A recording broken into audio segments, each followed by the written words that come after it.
কয়েকদিন আগে প্রশ্নে বাঁচি প্রাচুর্য বেচি নামে আমার যে একটা প্রশ্নের গ্রুপ আছে, যেখানে লোকজন নানা ধরনের প্রশ্ন করে, আমি সেগুলোর প্রতিদিন অ্যান্সার দিই। সেখানে একটা জায়গায় বলতেছিলাম যে আমাদের মানুষ আসলে কেন সুখী হতে পারে না। সুখী হওয়ার জন্য দুইটা খুব গুরুত্বপূর্ণ কম্পোনেন্ট লাগে। একটা হচ্ছে যে তার শখ থাকতে হয় নানা রকম, আর একটা হচ্ছে কোয়ালিটি সঙ্গ থাকতে হয়। তো আমাদের দেশে মানুষের এটা একটা বড় সমস্যা যে আমাদের দেশের মানুষের আসলে বড় কোনো শখ নাই, যেটা হয় তাদের বিভিন্ন চাহিদা আছে। শখ এবং চাহিদার মধ্যে তো একটা বড় ফাইন লাইন আছে। এবং সঙ্গের ক্ষেত্রেও মানে কোয়ালিটি মানুষজনের সাথে কীভাবে যেন তারা খুব একটা মিশতে কমফোর্টেবল ফিল করে, সবসময় নিজের চাইতে লোয়ার ক্যালিবারের মানুষজন যারা স্তুতি স্থাপক করে সেই সমস্ত মানুষের সাথে মেলামেশা করে। ফলে আলটিমেটলি সুখের যে ফিলিংটা, সেই ফিলিংটা খুব কম মানুষই পায়। তো গত 2 মাস আগে আমি জুলাই মাসে সম্ভবত ঋদ্ধি প্রকাশনীতে একটা ফিল্ম ফেস্টিভ্যালের আয়োজন করছিলাম। সেখানে আমার বরাবর সাথে একজন লোক আসলেন, স্বপননাথ। তো ওনাকে দেখে আমার কারণ সুখী মানুষ মনে হলো। সুখী মানুষ মনে হলো কারণ হলো যে আমি আগে শুনছিলাম বরাবর কাছে যে উনি প্রায় 8,000 বইয়ের একটা সংগ্রহশালা বানাইছে, এবং চাকরি থেকে রিটায়ার করার পরে উনি এখন বিভিন্ন প্রিয়জনকে সেই সব সংগ্রহশালা একটু একটু করে উত্তরাধিকার সূত্রে হস্তান্তর করতেছেন। তো 8,000 বই সংগ্রহ করা এটা ডেফিনেটলি একটা বিরাট শখ।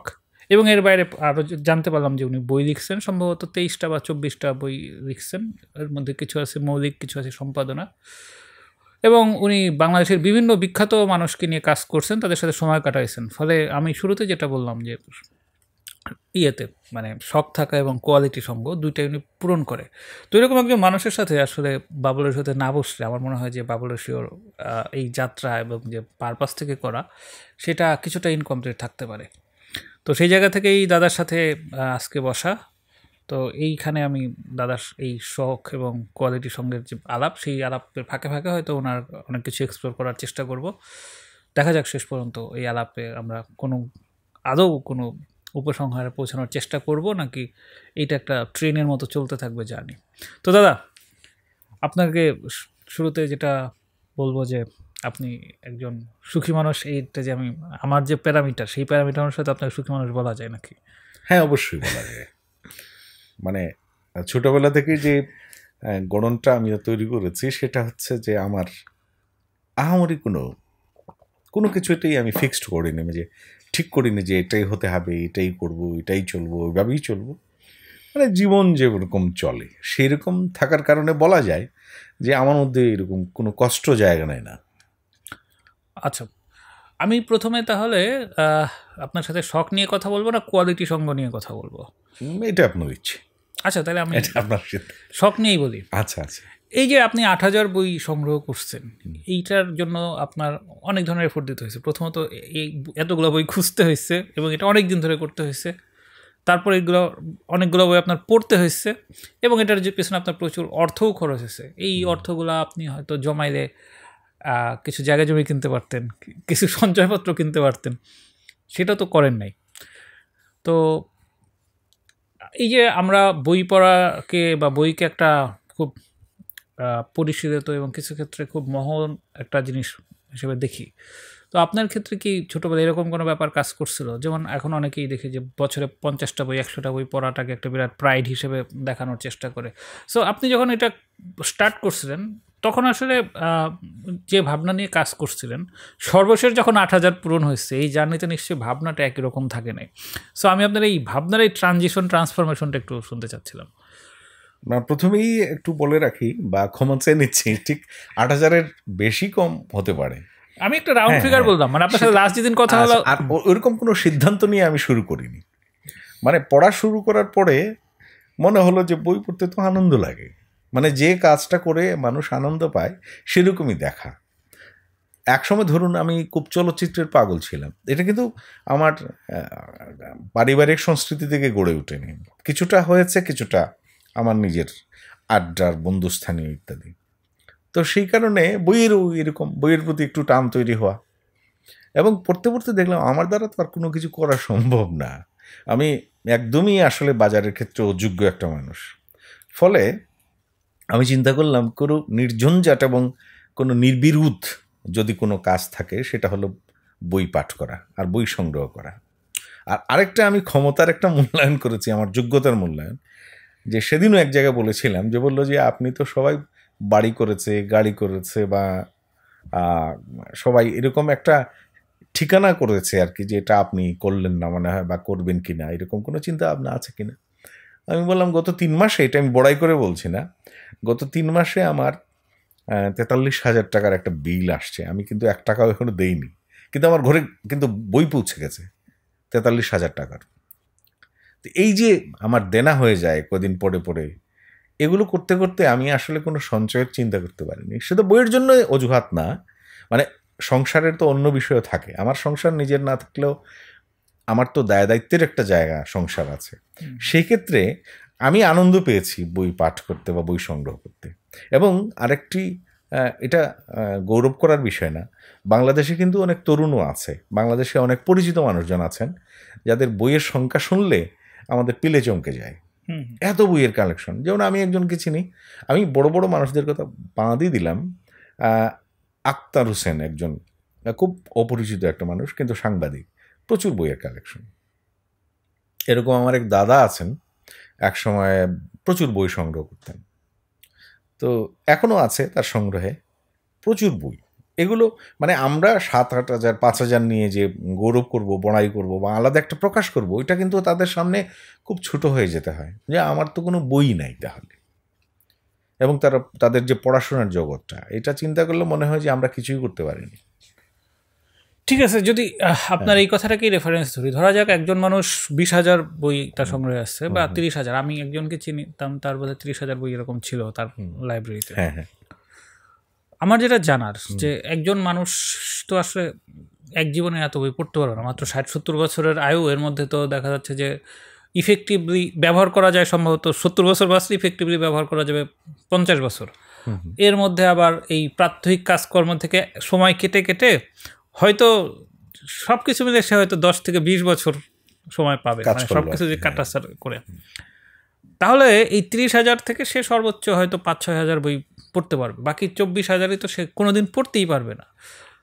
যে বই কোনোদিন পড়তেই পারবে না, এটা শুধুমাত্র এই সাজায় রাখাটার কারণেই কি সে আসলে এই এত এত সংগ্রহ করে, নাকি অন্তত 2-1বার একটু চোখ বুলায় দেখে, একটু পৃষ্ঠা উল্টায়? এইটার মধ্যেও একটা আলাদা ব্যাপার আছে। এত বই সংগ্রহ করার পেছনে আসলে কোন ফিলসফিটা কাজ করে এটা যদি পড়তেই না? হ্যাঁ, বই সংগ্রাহকদের এটা, আপনি এই যে একটা ইচ্ছা বা তার প্রবল আকর্ষণ যে কাজ করে, এটার ক্ষেত্রে বই সংগ্রহ করাটা একটা কিন্তু শখের বিষয় হয়ে যায়, এবং অনেকটা খুব আনন্দের বিষয় হয়।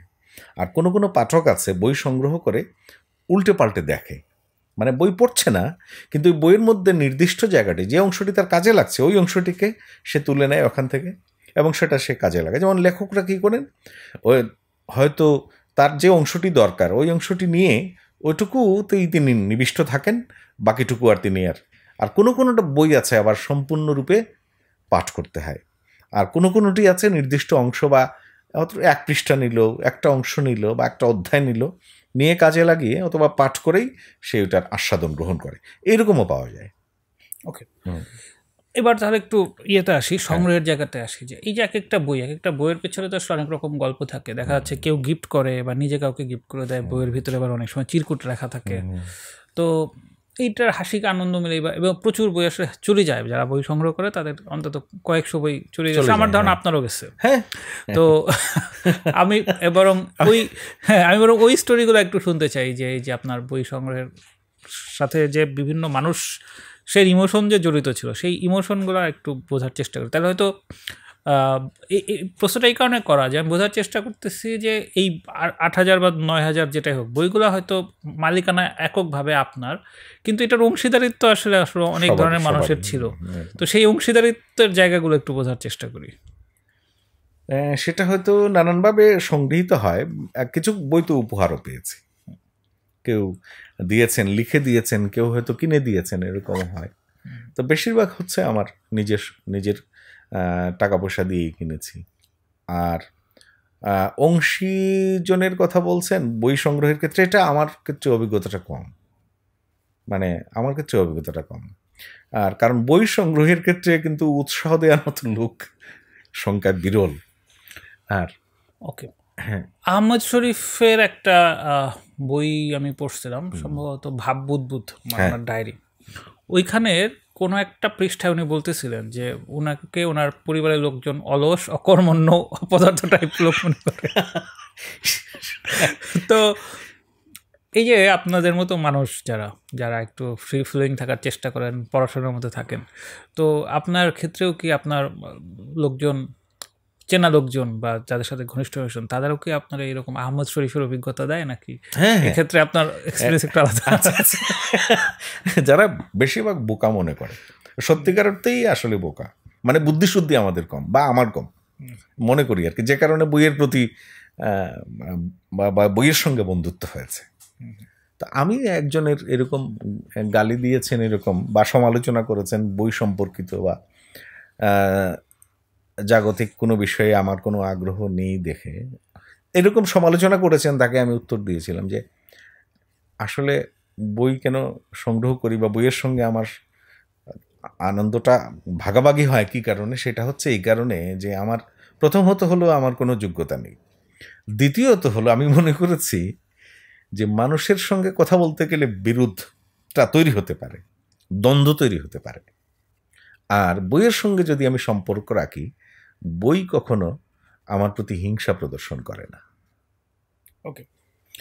এবং আরেকটা জিনিস, বইয়ের সঙ্গে কথা বললে না অনেক মানুষের সঙ্গে কথা বলা হয়ে যায়। আচ্ছা, এই জায়গাটাতে আমি একটু ভিন্ন কিছু জায়গা যোগ করার চেষ্টা করি যে আপনার সাথে বই নিয়ে এই 5-10 মিনিটের বেশি কথা বলার পরে হয়তো মানুষের ইমপ্রেশন হইতে পারে যে আপনি হয়তো একজন পাঠক, কিন্তু আপনি তো আসলে একজন লেখকও। আপনি সম্ভবত কয়টা বই লিখছেন? 23টা বা 24টা নাকি? ওকে। এখন আপনার লেখার বিষয়বস্তু তো শেষ পর্যন্ত মানুষই, কোনো না কোনো জীবিত মৃত মানুষই। তো আপনি যখন এই যে বলতেছেন যে বইয়ের মাধ্যমে অনেক মানুষের সাথে কথা বলা যায়, সেটা তো আসলে আপনি নিজেরই একটা অল্টারনেটিভ ইগোর সাথে কথা বলতেছেন, সে তো আপনাকে রেসপন্ড করে না। তো যেহেতু আপনি একজন রাইটার এবং আপনার রাইটার মানে লেখার এলিমেন্ট শেষ পর্যন্ত কোনো না কোনো জিওগ্রাফিক্যাল বর্ডারের মানুষই, তো সেক্ষেত্রে এই যে আপনি যখন এই আপনার রাষ্ট্রভাবনা, সমাজ ভাবনা লেখেন, সেই ভাবনাগুলোর জন্য তো আসলে আপনার বিভিন্ন ধরনের মানুষের কাছ থেকে আসলে ইনসাইট সংগ্রহ করা প্রয়োজন। তো সেক্ষেত্রে মানুষের থেকে বিচ্ছিন্ন হয়ে বইয়ের মধ্যে যখন আপনি ডুবে থেকে সেই মানুষগুলোকে ফ্যান্টাসাইজ করেন বেসিক্যালি, কারণ তারা তো আপনার সাথে রেসপন্ড করে না, সেইটার আলোকে আপনার যে ইনসাইট তৈরি হয়, সেই ইনসাইটটা কি আসলে রিয়েলিস্টিক নাকি এইটা আসলে বুকিশ ধরনের ইনসাইটই বলবো? হ্যাঁ, ওইখানে দুটো প্রসঙ্গ আছে।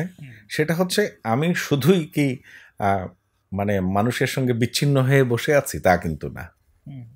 আমি বলছি যে মানুষের সঙ্গে যদি আপনি জড়িত হন বা সম্পর্ক তৈরি করেন, তাহলে এখানে দ্বন্দ্ব তৈরি হতে পারে। এই দ্বন্দ্বটা ছাড়া তো আর পৃথিবীর এগোনোর কোনো সুযোগ নেই। তো আমি লেখক দাবি করব না, কিন্তু দাবি না করে যে নোট লিখি, সেই নোটের জন্য বলছি যে নানান প্রসঙ্গে মানুষের সঙ্গে কথা হয়, বাজারে গেলে কথা হয়, চলতে গেলে কথা হয়, জার্নি করতে গেলে কথা হয়। এবং আমি তো আপনার মতো ওরকম বৈশ্বিক একজন ভ্রমণকারী না হলেও মানে মাঝে মধ্যে দেশে তো নানান জায়গায় যাওয়া হয়, মানুষের সঙ্গে অনেক সম্পর্ক তৈরি হয় এবং মানুষের সঙ্গে কথা বলা হয়, তার জীবনকে যাচাই বাছাই করার সুযোগ হয়। কিন্তু বিষয়টা আসলে ওই একটা মানদণ্ডে বিচার করা সম্ভব না। ফলে মানুষের সঙ্গে যেরকম সম্পর্ক আছে, মানে বাস্তবতার যেরকম সম্পর্ক আছে, ঠিক এইটাকে ধরেন এক ধরনের নিরীক্ষা করার জন্য আমরা টেক্সটের উপর নির্ভর করি, আবার টেক্সট থেকে আমার মানুষের কাছে চলে আসি, মানুষ থেকে আবার আমরা টেক্সটে চলে যাই। এটা হয়, লেনা দেনা হয়, কিন্তু একেবারে বিচ্ছিন্ন হয়ে যাওয়া কিন্তু সম্ভব না। এই ধরনের একটা এলিয়েনেশন কাজ করতেই পারে। আচ্ছা, আমি আপনার পয়েন্ট বুঝছি, কিন্তু আমি শুরুতে যে পয়েন্টটা আপনি বলছেন ওইটা নিয়ে আরেকটু আমি ডিবেট করার চেষ্টা করি।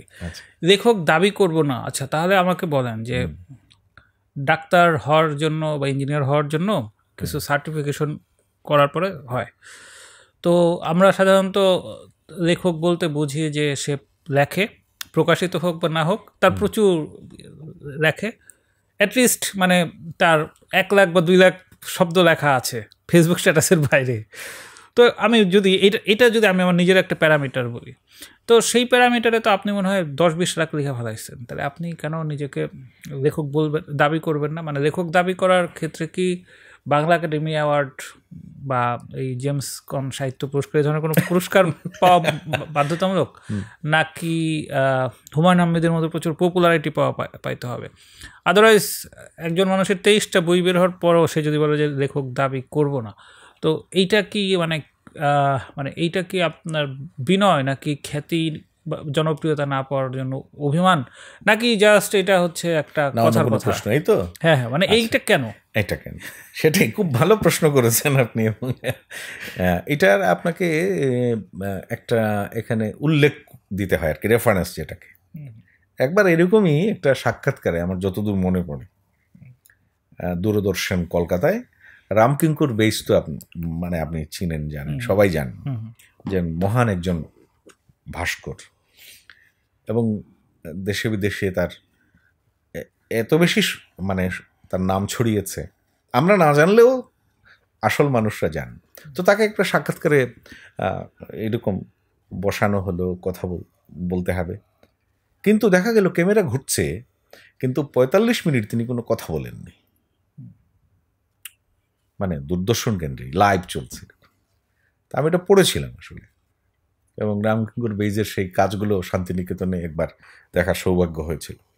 তা আমি চিন্তা করলাম কেন কথা বলেননি। তো একটা ইনফরমেশন তখন পাওয়া গেল, কেউ একজন লিখেছেন সম্ভবত, আমি এই মুহূর্তে বলতে পারছি না যে কেন তিনি কথা বলেননি। তিনি নাকি পরে বলছিলেন এক সময়, আসলে আমার কোনো কিছু বলার ছিল না। মানে আমি ওই জায়গা থেকে উল্লেখ করছি এই কারণে, আমি যখন আমার চারপাশের লেখকদেরকে দেখি বা আগে পিছিয়ে দেখি, হ্যাঁ, মানে বা ভবিষ্যতে যারা আসবেন, আমি তো ওরকম পরিমাপ করতে পারবো না, বৈশ্বিকভাবে যখন তুলনা করি বা দেশীয় প্রেক্ষাপটে যখন তুলনা করি, তখন আসলে তাদের সঙ্গে তুলনা করছি না। প্রতিটা মানুষ যিনি লেখক তিনি আসলে বড়, তার মঞ্চে বড় তিনি। আমি সেই বড় ছোটোর জায়গায় যাচ্ছি না, কিন্তু তার একটা আনন্দের একটা মানদণ্ডের জায়গা থেকে দেখি যে আমি সেই আনন্দটা আসলে পাঠককে দিতে পারছি না বা এখনও দিতে সক্ষম হইনি, সেই জায়গা থেকে বলছি আমি। আপনার ডেলিভার একটা ধরেন যে আপনি বিরিয়ানি রান্না করছেন, রান্নাটা মজা হয় নাই, তার মানে তো এটা না যে আপনি বিরিয়ানি রান্না করতে পারেন না বা আপনি পাচক না। না, সেই বিতর্কে যাচ্ছে। আজকে সকালে একটা জিনিস পড়ছিলাম, ওইটা হলো সুমহান বন্দ্যোপাধ্যায়ের একটা বই। সেখানে প্রথম বাক্যটাই হচ্ছে, মানুষ হুবহু না বললে আমি ওটা বলছি আর কি, মানুষ নিজেকেই নিজে আসলে আবিষ্কার করে। সেই অর্থে বলছি আর কি, মানুষ নিজের কাছেই নিজে একটা প্রহেলিকা বা রহস্যময়, সেই অর্থে বলছি। হ্যাঁ, বরং আমি যদি আপনার এই স্টেটমেন্টটাকে মানে ইফ আই ওয়ার ইউ, আমি স্টেটমেন্টটা এইভাবে দিতাম যে আমি আসলে যে লেখকটা হইতে চাই বা যে লেখকটা হওয়ার জন্য আমার এত সাধনা চেষ্টা, আমি ফিল করি যে আমার সেই লেখকের জায়গাটা থেকে আসলে আমি অনেক অনেক দূরে। মানে আমি সম্ভবত খুবই একটা মাঝারি বা বাজে মানের লেখক হিসেবেই লেখক পার করে দিলাম হয়তো। মানে আমার সেই ডিজায়ার লেখকটা, আমি সেই জায়গাটা হয়তো আমি রিস্ক করতে পারি না। মানে আপনি আপনার হলে জায়গায় হলে আপনি বলতেন এইভাবে বলতাম। মানে ওই জায়গাটাও আমি কি কারণে বলি নাই জানেন? বলি না এই জন্য যে আমার ওইরকম কোনো লক্ষ্য উদ্দেশ্য নেই। মানে আমি একজন বড় লেখক হব, বড় আর্টিস্ট হব না, মানে এখানে জিনিসটা বড় ছোট না, মানে এই থাকে না, মানে ওই যে আপনি যে বলছেন, হ্যাঁ, মানে আমি যে লেখকটা হইতে চাই সেই লেখকটা যে অনেক বড় লেখক সেটা ম্যাটার না। মানে আমার একটা তার একটা পোর্ট্রে করা আছে যে এই লেখকটা হচ্ছে এরকম একটা পোর্ট্রে। না, ওরকম কোনো আমার সাধনার কোনো জায়গা নেই, সেই জন্য আমি বলি না আর কি। তাহলে আপনি লেখেনি বা কেন? এটা ইচ্ছে করে, মানে সময় কাটানোর জন্য। এবং এটা হলো এক ধরনের বলতে পারেন যে নিজের কথাগুলো, নিজের চিন্তাগুলো মানে একটু নোটে রাখার জন্য, আর কিছু না। তো সেটা ল্যাপটপে রাখলেই তো হতো, এই এত ঝামেলা করে প্রকাশ করা দরকার। এই যেমন আপনার সঙ্গে আজকে আমার বিনিময় হচ্ছে, ওই বিনিময়টাও যদি হয়, কেউ যদি পড়ে, কেউ যদি দেখে, হ্যাঁ, কিন্তু যে তার নিজের আইডেন্টিটিকেই ডিজোন করে এবং না, ডিজোন করছি না আমি, এন্ডোর্স করে না। আপনি ধরেন আপনি ডিজোন করেন না, কিন্তু আপনি এন্ডোর্সও করতেছেন না। করছি, কিন্তু আমার ওই লক্ষ্যটা আমি স্থির করিনি যে আমি ওইরকম, আমি হতে চাই এরকম, ওইরকম কোনো মানে কি বলা যায়, মানে ছায়া বিন্দু ফোকাস ওইরকম রাখিনি। But 23 is a good number, তাই না? মানে হতে পারে, মানে হতে পারে। মানে হতে পারে। আত্মজীবন ইলিয়াস সম্ভবত কয়টা, মানে 2টা উপন্যাস আর একটা ছোট গল্পের বই আর একটা প্রবন্ধ, 4টা ছোট গল্প, 4টা। তবু তাকে ওই আপনার সাথে ধানমন্ডিতেই আমি আলাপ করতেছিলাম যে ইলিয়াস কেন শহীদুল জহিরকে বড় করব না, তো সেই হিসাবে 23 তো বিবেচনায় নেওয়ার মতো অনেক বড় সংখ্যা। সৈয়দ আলিউল্লাহ মানে 1-2 উপন্যাসে বেশি লেখে নাই, চাঁদের মামা, বর্ষা, লাল সালোয়ার কি যেন একটা লিখেছে। তো আমার প্রশ্নটা ওখানেই যে একটা মানুষ 23টা বই তাহলে কি কারণে লিখবে? এটা কি মানে আপনার চাকরির কোনো পার্ট ছিল? না না না না না মানে আমার লেখালেখি পুরোপুরি চাকরি থেকে বিযুক্ত, মানে সেটা আমার আনন্দেই লিখেছি আমি। হ্যাঁ, তাহলে একটা মানুষ, মানে আমি জাস্ট বোঝার চেষ্টা করতেছি, আমি এখানে আপনাকে কোনো করতেছি না, না না না, আমি আর্গুমেন্টে যাচ্ছি, ভালো লাগছে, আমি জাস্ট আমার তর্কটা ভালো লাগছে, কিউরিওসিটি বিষয়টা বোঝার চেষ্টা করতেছি যে একটা মানুষ 23টা বই লিখছে, বেঁচে থাকলে হয়তো আরো অনেকগুলো লিখবে, তো সেই মানুষ কেন বলবে যে আমি লেখক দাবি করব না? তাহলে লেখক দাবি করার, তাহলে আমাকে আগে ওটা বলতে হবে যে লেখক দাবি করার সংবিধান কি? সংবিধানের কোন কোন ধারা অ্যাড করলে সে নিজেকে একজন লেখক দাবি করতে? তাহলে মানে আমরাও বুঝতে পারবো যে এই সংবিধান আসলে আমরা কতটুকু মানবো অথবা মানবো না। এইটা বলি এখানে আমি প্রথমে বলেছি কোনো রীতি পদ্ধতি বা কোনো ট্রেডমার্কীয় বিষয় দিয়ে আমি এটাকে মূল্যায়ন করছি না। আমি মানে আমার আনন্দের জায়গাটুকু আসলে মানে এখানে আপনার সঙ্গে বিনিময় করছি বা আরো জনগণের সঙ্গে বা আরো মানুষের সঙ্গে করি। এখন আপনি যে জায়গাটা প্রশ্ন তুলেছেন তাহলে লিখেন কেন, এর তো শ্রম দেন কেন? আমি বললাম যে আমি সময় কাটানোর জন্যে, এবং আমার মধ্যে যে তর্কগুলোর উৎপত্তি হয় পাঠের পরে, তখন আমার মনে হয় যে আমি কিছু নোট করি। যেমন ধরুন ধানমন্ডি রবীন্দ্র সরোবর নিয়ে আমি কিন্তু সম্প্রতি একটা নোট লেখা শুরু করেছি। আচ্ছা, এখন কদিন পরে মনে হতে পারে যে এটা তো একটা বই হতে পারে, তখন আমি এটা নিয়ে ঘাটাঘাটি করতে শুরু করলাম। এইটাই হয় আর এরকম হয়। হ্যাঁ না দাদা, আমার বিষয়ের অবস্থানটা আমি ক্লিয়ার করি। মানে প্রত্যেকটা রাইটারেরই একটা লেখার নিজস্ব প্রসেস থাকে। আপনি যেটা বলতেছেন, আপনি আপনার লেখার জন্ম প্রক্রিয়াগুলো বলতেছেন, কিন্তু আমি আসলে জন্ম প্রক্রিয়া ইন্টারেস্টেড না। আমি ইন্টারেস্টেড হচ্ছে যে আপনার যেটা ফিলসফি, যে ফিলসফিতে আপনি বলতেছেন যে আপনি নিজেকে লেখক দাবি করতে চান না। এই প্রশ্নের উত্তরটা ক্লিয়ার হয়নি এখন আপনার কাছে। ওইটা আপনি প্রসেস দিয়ে বোঝাচ্ছেন। আমি প্রসেস, আচ্ছা এখানে একটু আমার মনে হয় আমার আপনার সঙ্গে সংযোগ করতে একটু গ্যাপ হয়ে যাচ্ছে, ফাঁক তৈরি হয়েছে। আসলে আমি তো ওইতে বলছিলাম আমার কোনো সিদ্ধান্ত ছিল না কোনো বিষয়ে, ফলে আমি ওইটা সিদ্ধান্ত নিতে পারিনি, 1 নাম্বার। 2 নাম্বার হচ্ছে যে আমার মনে প্রশ্ন হয়েছে যে এত, আমার দৃষ্টিকোণ থেকে বলছি আর কি, এটা কোনো মানদণ্ড ব্যবহার করে না, যে এত ভালো লেখা আমি পাঠ করি, এরপরে আমি লিখে আমার কোনো মানে দৃষ্টি এরকম ঠিক করা উচিত কি যে আমি এরকম লেখক হতে চাই? আমি আসলে মুদ্রা কথা যেটা হলো নিজের ভেতরের অংশটা একটু বের করার চেষ্টা করছি। ওকে, আপনার এই রেফারেন্সের ভিত্তিতে যদি আমি একটু বলি, তাহলে কি আপনি more of a critic than writer? মানে যে ক্রিটিক করে সেও তো আসলে লেখেই। হ্যাঁ, এবং একজন বিখ্যাত মানুষ তো বলছিলেনই, লেখার মানে একটু বলে নেই, লেখার পরে লেখকের মৃত্যু হয়। হ্যাঁ, তাই না, বার্তের কথাটা এরকমই। আসলে কোনো কিছু আবিষ্কার করার পরে এটা এজমালিকের সম্পত্তি হয়ে যায় এবং পাঠকের সম্পদ হয়, সামাজিক সম্পদ হয় বা অন্য কিছু। ফলে আসলে আমার দুর্বলতাটা এই জায়গায় যে আমি আসলে কোনো কিছু হওয়ার জন্য কোনো বিন্দু তৈরি করিনি। এইটা হলো, আপনি যদি বলেন।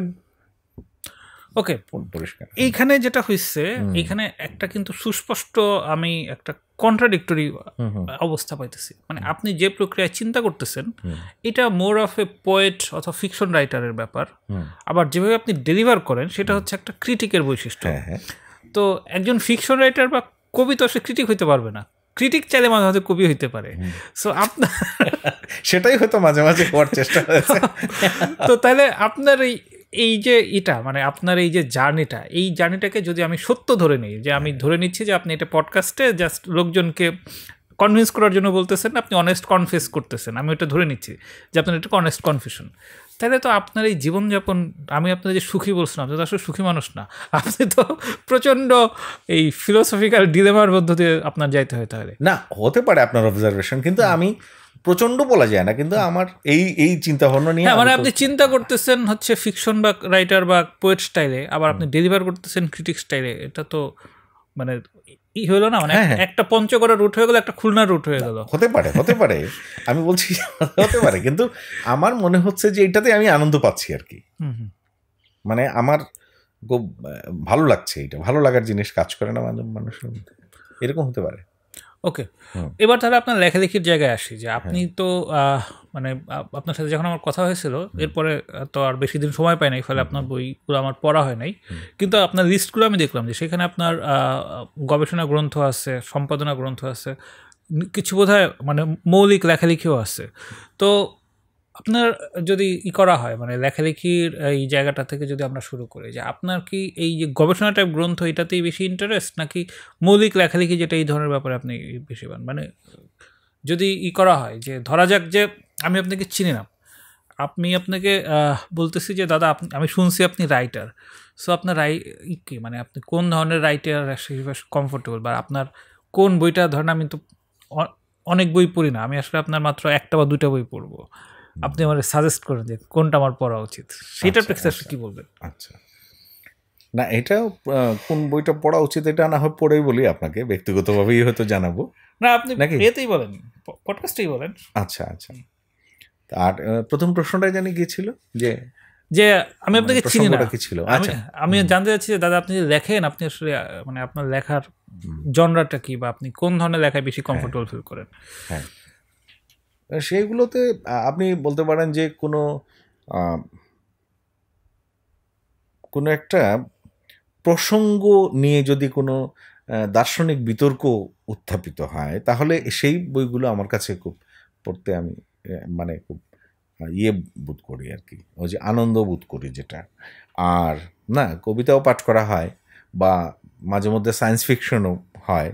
তারপরে উপন্যাস আমি কমিয়ে ফেলেছি, এখন পড়া হই না বললেই চলে। না, আমি আপনার লেখার কথা বলছি, পড়ার কথা। আচ্ছা, আমি লেখার প্রসঙ্গে আসছি। সেই দিন আমি লেখালেখি আসলে আমার যে ফ্যাকাল্টি, সেই ফ্যাকাল্টিতেই তো বেশি দৌড়াদৌড়ি হয়েছে। তারপরেও আমার মনে হয় যে আমি বোধ করি যদি কোনো, যেমন আপনার একটা বইয়ের রেফারেন্স দিলে এখানে ভালো লাগবে না, এটা অন্যরকম হয়ে যাবে, বিজ্ঞাপনের মতো হয়ে যেতে পারে। না, আমার অডিয়েন্স জানে আমি কি বই লিখছি না লিখছি, এটা কোনো ব্যাপার না। সেই ধরনের কেউ যদি লিখেন, যেমন আজকে সকালবেলা যে বইটা আমি দেখেছিলাম, মানে সামাজিক সাংস্কৃতিক নৃবিজ্ঞান, এবং মাঝখানে কতদিন আমি দেশভাগ নিয়ে পড়েছি, এখনও পড়ছি একটা। তারপর এই গায়ত্রী দর্শন সম্প্রতি এসেছে, ওইটা পড়ার চেষ্টা করছি। বা ধরেন ওই যে সাপিয়েন্সের কথা আসছিল না, এই ধরনের বইপত্র আমার পড়তে আমার বেশি স্বাচ্ছন্দ্য বোধ করি। কিন্তু আপনি লিখেন কোন ধরনের বই সেটা বলেন। আমি তো লিখেছি বেশি সাহিত্য সম্পর্কিত বিষয় আশায়, আমার ওই যে মানে আমার বিষয়ে থাকার চেষ্টা করেছি, কিন্তু এর বাইরেও কিন্তু ওগুলো পরিপূরক হয়ে আমি মাঝে মধ্যে এগুলোতে যাওয়া আশা করছি। যেমন সংযোগ সংবেদনা নিয়ে, যেটা কমিউনিকেশন নিয়ে আমি সম্প্রতি কয়েকটা লেখা লিখেছি, এবং এগুলো প্রকাশিত হয়নি, এবং এখানে লেখার বক্তব্য এসেছে, ধরেন আরও অনেকগুলো অনেক মানুষের লেখালেখি এসেছে। যেমন আপনি একটা কথা বলছিলেন না, মিরর স্টেজ, লেখার একটা চ্যাপ্টারই তো আছে মিরর স্টেজ। এই ধরনের লেখালেখি অপ্রকাশিত থেকেছে, আসেনি, এখনও আসেনি, হয়তো আমি চেষ্টা করছি। তারপরে ডিজিটাল যে ইম্পিরিয়ালিজম নিয়ে আমি এক দুটা লেখা তৈরি করেছি। তো কমিউনিকেশনের একটা ইম্পিরিয়ালিজম আছে, এবং মানে কানেক্টিভিটিটা এখন মানুষের মধ্যে খুব সাড়া জাগাচ্ছে, যেটা নিয়ে আজকে দেশে দেশে নানান সমস্যা বা মনে করেন যে নতুন পরিবর্তন দেখা দিচ্ছে। আমার মনে হয় এরকম চিন্তা অনেকেই করছেন। ওকে, আমি আপনার যে আলাপটা সেখান থেকে আমি ডিজিটাল ইম্পেরিয়ালিজম জিনিসটাকে করার চেষ্টা করি, মানে পিক করার চেষ্টা করি। সো এই ডিজিটাল ইম্পেরিয়ালিজম নিয়ে আপনার যে লেখাটা, সেই লেখাটাতে আসলে আপনি মানে মানে পয়েন্ট অফ ক্রাইসিস হিসেবে আসলে কি আইডেন্টিফাই করছেন, এবং এটা নিয়ে আপনার ফোরকাস্টিং বা কোনো রিকমেন্ডেশন কি আছে? সেটা হলো ইম্পিরিয়ালিজমের আগের যে দৃষ্টিভঙ্গিটা ছিল বা তাদের যে কলাকৌশলটা ছিল, সেটা কিন্তু যখন কানেক্টিভিটিটা মানে দ্রুত বিচ্ছুরিত হলো পৃথিবীব্যাপী, বিশেষ করে 60-এর দশক থেকে ম্যাকলুহানের ওই থিওরি থেকে শুরু করে এখন পর্যন্ত, তখন মানুষের মধ্যে বা বাইরের ক্ষমতায়নের প্রসঙ্গে মানুষের মধ্যে নানান জায়গায়, যে বিশেষ করে আমরা আফ্রিকার অংশে এবং আমাদের সাউথ এশিয়ার মধ্যে দেখতে পেলাম যে ইম্পিরিয়ালিজমের ইয়েটা বদলাচ্ছে, ওই যে তার যে মাত্রাটা বদলাচ্ছে, তার কৌশল বদলাচ্ছে, এবং রীতিমতো মানুষকে সে আগে যে কৌশলে মানুষকে পরাজিত করতো, পর্যদস্ত করতো এবং নিয়ন্ত্রণে নিয়ে যেত, এখন কিন্তু সেইভাবে আর করা হয়নি। আজকে আমরা সেই সংযোগের সুবাদে আমরা করছি কি, মনে করেন উৎফুল্ল হয়ে উচ্ছ্বাসের ক্ষেত্রে আমরা ওইখানে যেরকম বাতি দেখলে যেরকম পোকা লাফ দিয়ে পড়ে, সেটা একটা নেতিবাচক দৃষ্টিভঙ্গি হচ্ছে, লাফ দিয়ে এখানে ঝাপাঝাপি করছে, আর তারা ওইখান থেকে লভ্যাংশটা তুলে নিচ্ছে। আর এর মধ্যে দিয়ে আমরাও কিন্তু উপকৃত হচ্ছে। যেমন ধরুন, আপনি যদি ওইরকম একটা উদাহরণ তৈরি করেন যে ব্রিটিশরা আমাদের এখানে উপনিবেশ স্থাপন করেছিল, এই উপনিবেশের মধ্যে রেল লাইনও কিন্তু স্থাপিত হয়েছে, তাহলে কি বিতর্কটা এরকম দাঁড়ায় যে তারা তো আমাদেরকে এই দিকে অনেক কিছু আমাদেরকে শোষণ করেছে ঠিকই, কিন্তু আমাদেরকে এরকম প্রচুর বিল্ডিং, ইমারত, অট্টালিকা, যোগাযোগের ব্যবস্থার উন্নত গরু দান না গরু মেরে জুতা দান, এটা হতে পারে। তো ওই যে যোগাযোগের ক্ষেত্রে যেটা নতুন উপনিবেশের একটা প্রক্রিয়া আমরা দেখতে পাচ্ছি নানান দেশে, একেবারে আফ্রিকা থেকে এশিয়া পর্যন্ত, এটার যেমন সুবিধাও আছে, অসুবিধাগুলো আমাদের বিবেচনায় নিতে হবে। কিন্তু এই ডিজিটাল ইম্পেরিয়ালিজমের টুলস কি? সোশ্যাল মিডিয়া, মানে এটা সোশ্যাল মিডিয়াতে একটা ফ্যাক্টর, আর কি কি ফ্যাক্টর আছে সংযোগের, মানে আর কি কি ফ্যাক্টর আছে এখানে? সরাসরি তো কানেক্টিভিটি যাচ্ছে, আমরা স্যাটেলাইটের যাচ্ছি, মহাকাশ গবেষণায় যাচ্ছি, তারপরে এমন কিছু ডাটা সেন্ট্রিজমের যেটা ব্যাপার, যে ডাটা, যে আপনি ডাটা তার কাছে বিক্রি করছেন, শুধু না বিক্রি তো প্রয়োজন হয় না, হাতে তুলে দিচ্ছেন অনেক সময়, তাহলে আপনার তৈরি যে ডাটাটা তার হাতে চলে যাচ্ছে নির্বিঘ্নে। এই ডাটা তো একটা মাধ্যম হয়ে গেছে এখন ইম্পিরিয়ালিজমের, ডেটা হচ্ছে, আর সবচেয়ে মূল কথাটা হচ্ছে কানেক্টিভিটিটা। ওকে, তাহলে যদি আপনার এইটাকে টুল হিসাবে নানান কিছু আসছে, ঠিক আছে, আপনার আমি আপনার পয়েন্টটা বুঝছি। এখন আমার যেটা বক্তব্য সেটা হচ্ছে, তাহলে আমরা এটাকে ডিজিটাল কলোনিয়ালিজম না বলে ইম্পেরিয়ালিজম কেন বলতেছি? না, আমি বলছিলাম এটা ডিজিটাল কলোনিয়ালিজম, আপনি ইজিলি বলতে পারেন, মানে ইম্পিরিয়ালিজমের যখন মাত্রাটা বদলাচ্ছে, আপনি নতুন উপনিবেশের কৌশল হিসাবে কলোনিয়ালিজম তো বলাই যায়, ডিজিটাল কলোনিয়ালিজম।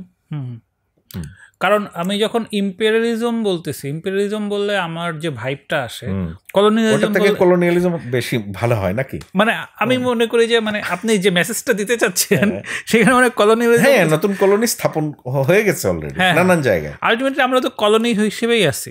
এটা কি মানে হয়তো সেটা ইম্পেরিয়ালিজমের একটা হয়েছে, মানে শুরুটা হয়তো এখান থেকে হয়েছে, বাট শেষ পর্যন্ত কিন্তু আমরা কলোনাইজ, শুরুটা হয়েছে আমরা ওই যে ধরার জন্য বলি আর কি, জাহাজ দিয়ে শুরু হয়েছিল, এখন নেটওয়ার্কিং এর মধ্যে দিয়ে আমরা চলে আসছি। আরেকটা জায়গায় কোনো জায়গায় আমি পড়েছিলাম, আমি এই মুহূর্তে মনে করতে পারছি না, স্ট্রেট জ্যাকেট বলে একটা কথা আছে।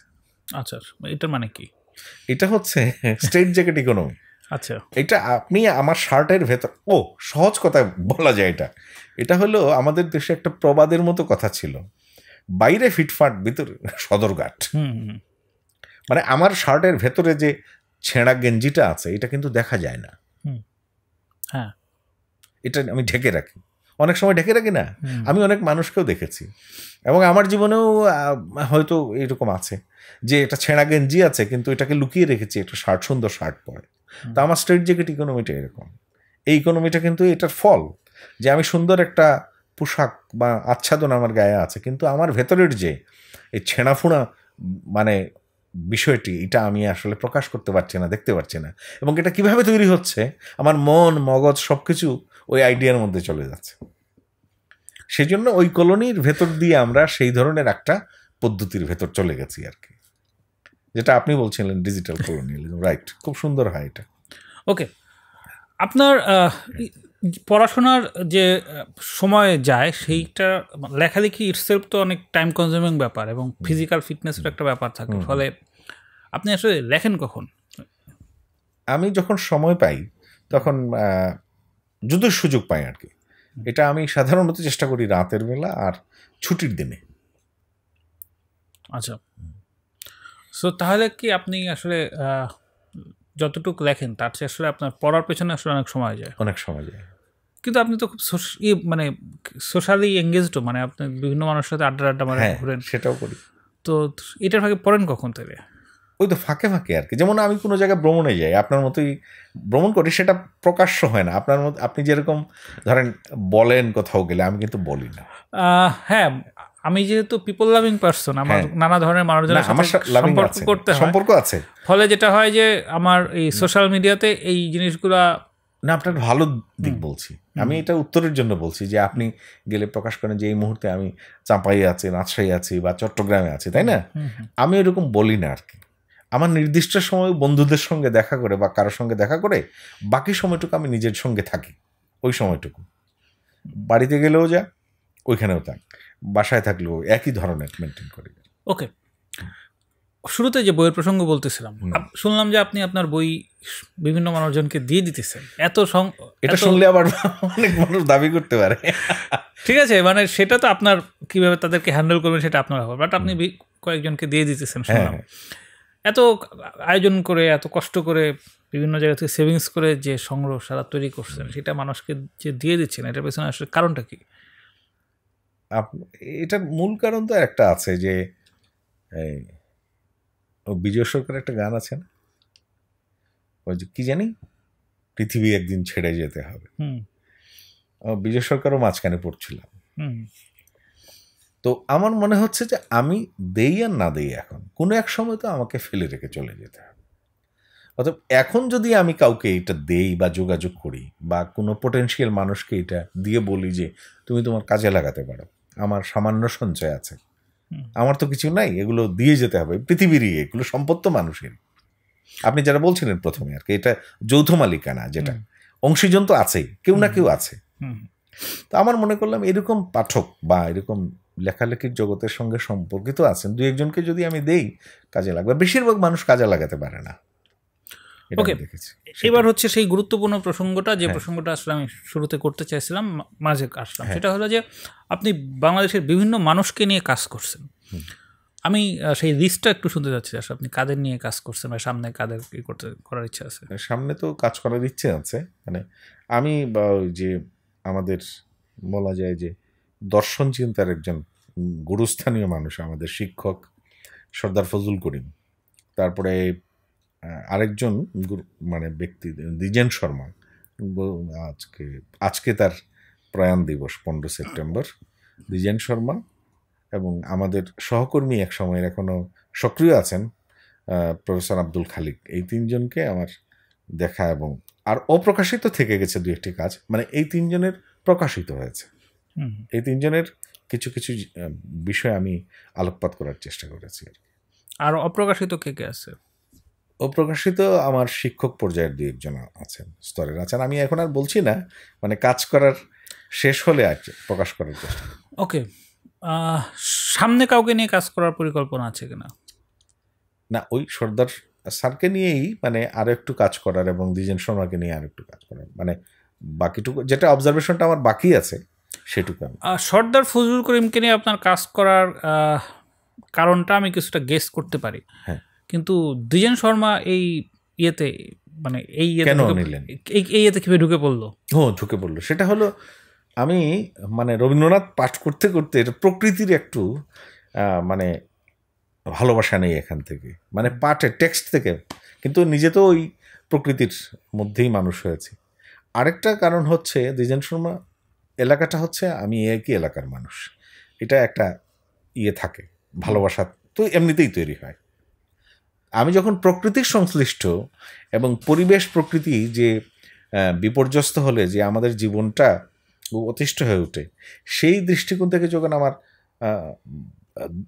যাতায়াত শুরু হলো বা জার্নিটা শুরু হলো বলতে পারেন, তখন আমি দ্বিজেন শর্মাকে, আমার মনে হয়েছে আমাদের এখানের দ্বিজেন শর্মাকে উপস্থাপন করা যায়। আমরা পাশ্চাত্যের অনেক ইকোক্রিটিক আছেন বা ইকোলজি নিয়ে অনেকেই কাজ করেছেন, এবং পৃথিবীতে একটা সময় দেখা গেল এইটা নিয়ে নানান দেন দরবারও চলছে, কপ সম্মেলনে হচ্ছে, নানান জায়গায় পরিবেশ প্রকৃতি নিয়ে আলাপ হচ্ছে, কিন্তু আমরা রেফারেন্স দিতে গিয়ে, উল্লেখ করতে গিয়ে পাশ্চাত্যের বা নানান জায়গা থেকে এরকম পরিবেশবিদ, প্রকৃতিবিদ ইত্যাদিকে উপস্থাপন করি। কিন্তু আমার বাড়ির পাশে এরকম সম্পদ আছেন যিনি দীর্ঘদিন এটা নিয়ে কাজ করছেন, তাকে তো উপস্থাপন করা যায়। আমার এই বাস্তু ঐতিহ্যকে বুঝবার জন্যে বা ইকোলজি যদি আমি বুঝতে চাই, এবং দেখলাম এটা একেবারে সামান্য নয়। যে রেফারেন্সটা সবচেয়ে বেশি ব্যবহৃত হয় সেটা হচ্ছে রেচেল কার্সনের, কিন্তু দেখলাম দ্বিজেন শর্মা তো কম বলেননি। তাহলে কেন নয়? সেই দৃষ্টিকোণ থেকে আমি বলছি যে দ্বিজেন শর্মাকে আমাদের সামনে আনা দরকার। ঠিক আছে, দ্বিজেন শর্মা সম্ভবত নটরডেম কলেজের শিক্ষক ছিলেন। উনি মারা যাওয়ার 1 মাস আগে আমি ওনার ওই মৌচাকের না সিদ্ধেশ্বরী কোথাও ওনার বাসা ছিলেন, সিদ্ধেশ্বরী, হ্যাঁ, ওখানে আমি ওনার একটা ইন্টারভিউ নিতে গেছিলাম। তো আমার তো ওনার ব্যাপারে ওই যে ইন্টারভিউটা, তখন উনি খুবই অসুস্থ ছিলেন এবং বয়স হয়ে গেছে, স্মৃতিশক্তিভাবে কাজ করতো না। ফলে আমার ওই ইন্টারভিউ থেকে আসলে আমি ওনার ব্যাপারে যে আমি যে স্টাডি করব সেটা আমার মনে হয়েছে যে ওইটা হইতো না, মানে অথেন্টিক হইতো না। বাট আপনি দ্বিজেন শর্মাকে যেভাবে উপস্থাপন করতেছেন, তাহলে আমি এটা জানতে চাবো যে দ্বিজেন শর্মাকে যে আপনার মনে হচ্ছে যে দ্বিজেন শর্মাকে সবার সামনে রিভিল করা দরকার বা তাকে ডিসকভার করা দরকার, দ্বিজেন শর্মা আসলে কী কাজ করছেন?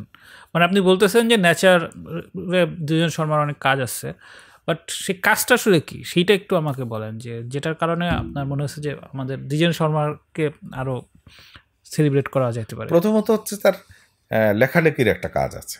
তিনি বাংলাদেশের ধরুন প্রথম বা শুরুটা করা যায়, তিনি 3টা বাগান করেছেন তার নিজস্ব উদ্যোগে। তিনি বরিশাল বিএম কলেজে যখন চাকরি করেছেন, ঢাকাতে যখন কাজ করেছেন, এবং মানুষকে আহ্বান করেছেন যে কীরকম উদ্যান তৈরি করতে হয়, এটা একটা কাজ।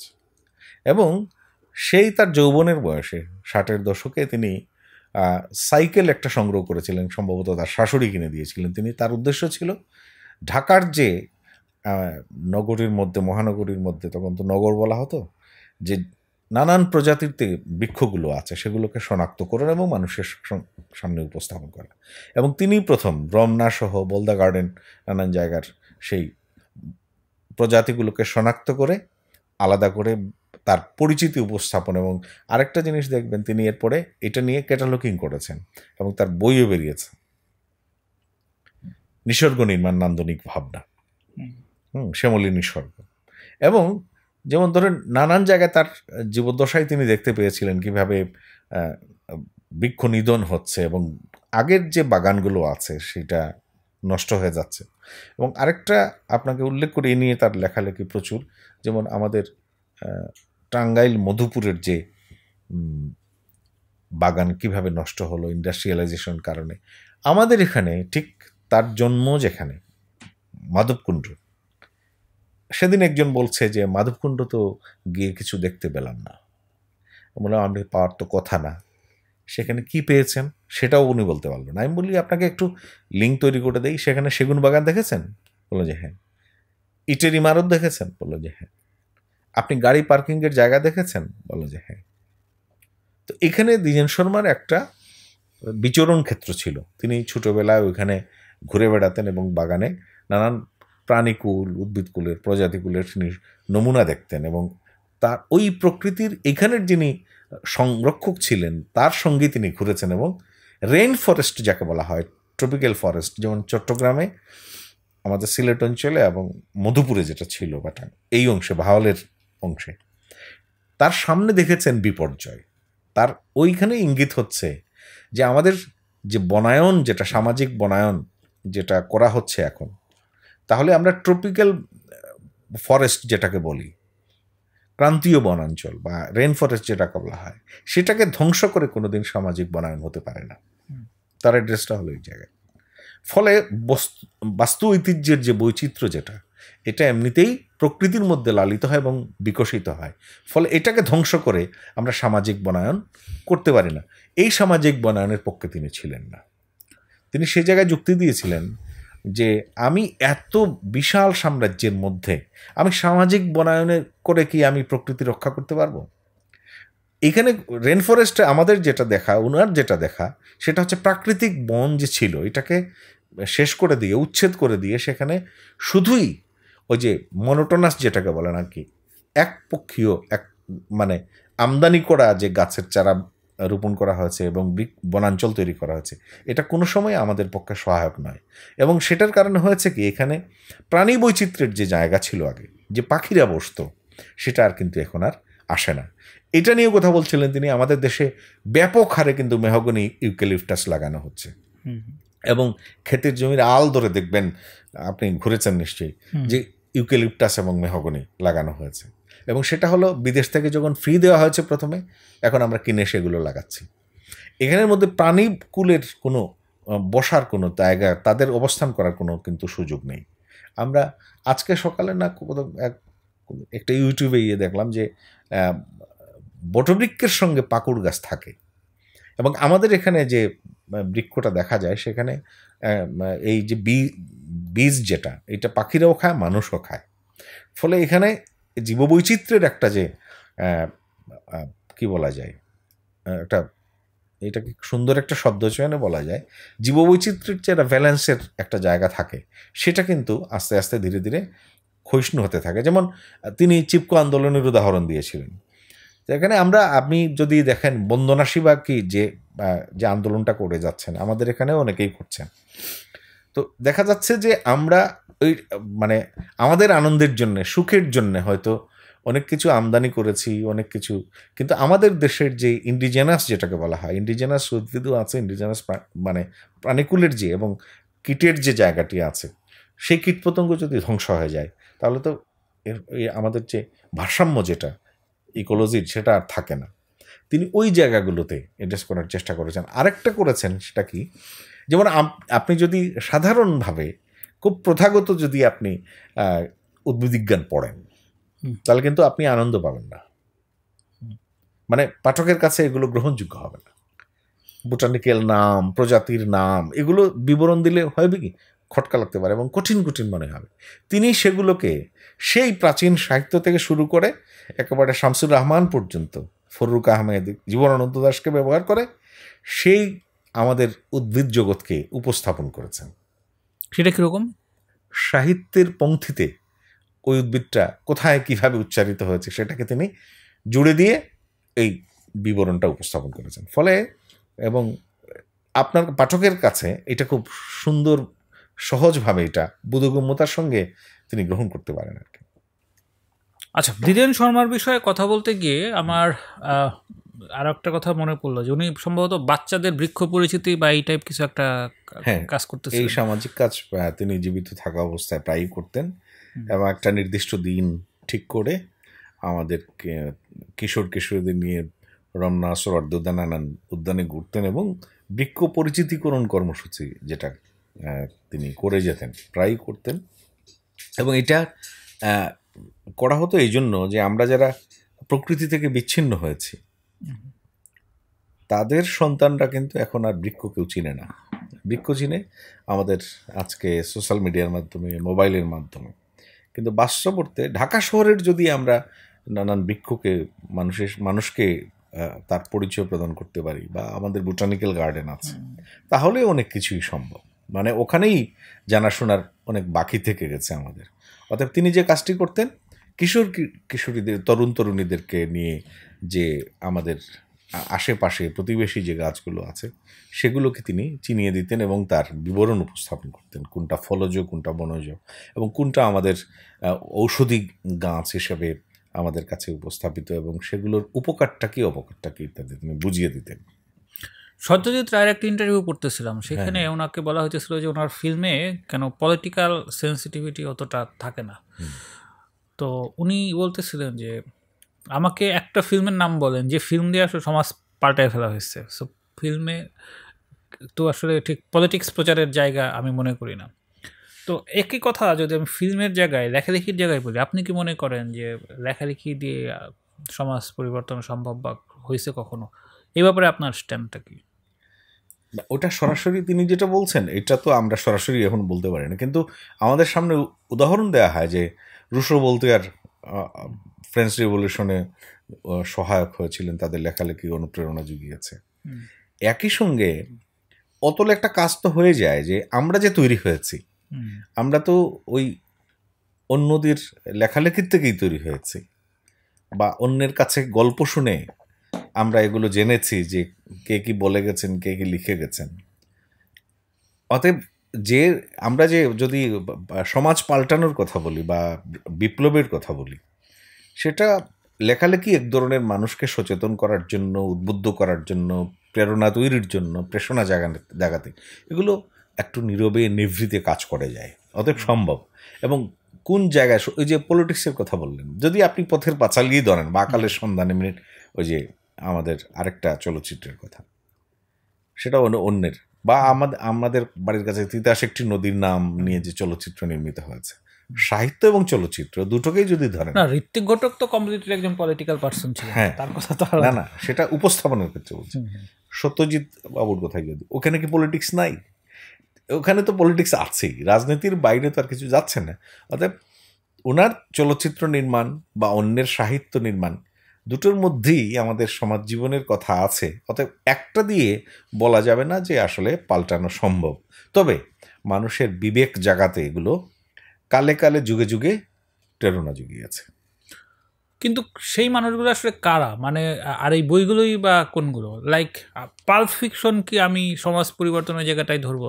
লাইক আমি যে শরৎচন্দ্র চট্টোপাধ্যায় বা হুমায়ুন আহমেদের বইগুলো রেফারেন্স হিসেবে ধরি, বা মানবজন নিমাই ভট্টাচার্য, রোমেনা আফাস, এদের বইকে যদি ধরি, এই এই বইগুলো আর কি সমাজ, মানে ওই যে মানুষের বোধ জাগানো সেটা করে? আলটিমেটলি এই বইগুলোই তো সবচেয়ে বেশি বিক্রি হয়। আর যদি আমি ইয়ের কথা চলি, মার্কসের বই ধরি, রাহুল সাগরিত খানের বই ধরি, এগুলো তো একটা বিশেষ ধরনের পলিটিক্যাল ভাবধারার, তো এই বইগুলোর পাঠকও তো আলাদা। সো তাহলে যখন আমি বলতেছি যে বোধ জাগাচ্ছে, সেই সময় আমার মাথায় আসলে কে থাকে? হুমায়ুন আহমেদ থাকে না কার্ল মার্কস থাকে? আসলে এক্ষেত্রে থাকা না থাকা নিয়ে বলা কঠিন। তবে আমার মনে হয়, আপনার সাথে মনে হয় ব্যক্তিগতভাবে কথা হয়েছিল কিনা আমি জানি না, অন্যের সঙ্গেও কথা হয়েছে, যে আমি রুমেনা আফাজ বা এই ধরনের লেখক নিমাই ভট্টাচার্য বা ফাল্গুনী বা ধরেন নিহারঞ্জন, আমি কাউকেই ফেলে দিতে চাচ্ছি না। অনেকে হয়তো মানে অন্যভাবে বলার চেষ্টা করবেন যে এটা কোনো লেখা হলো।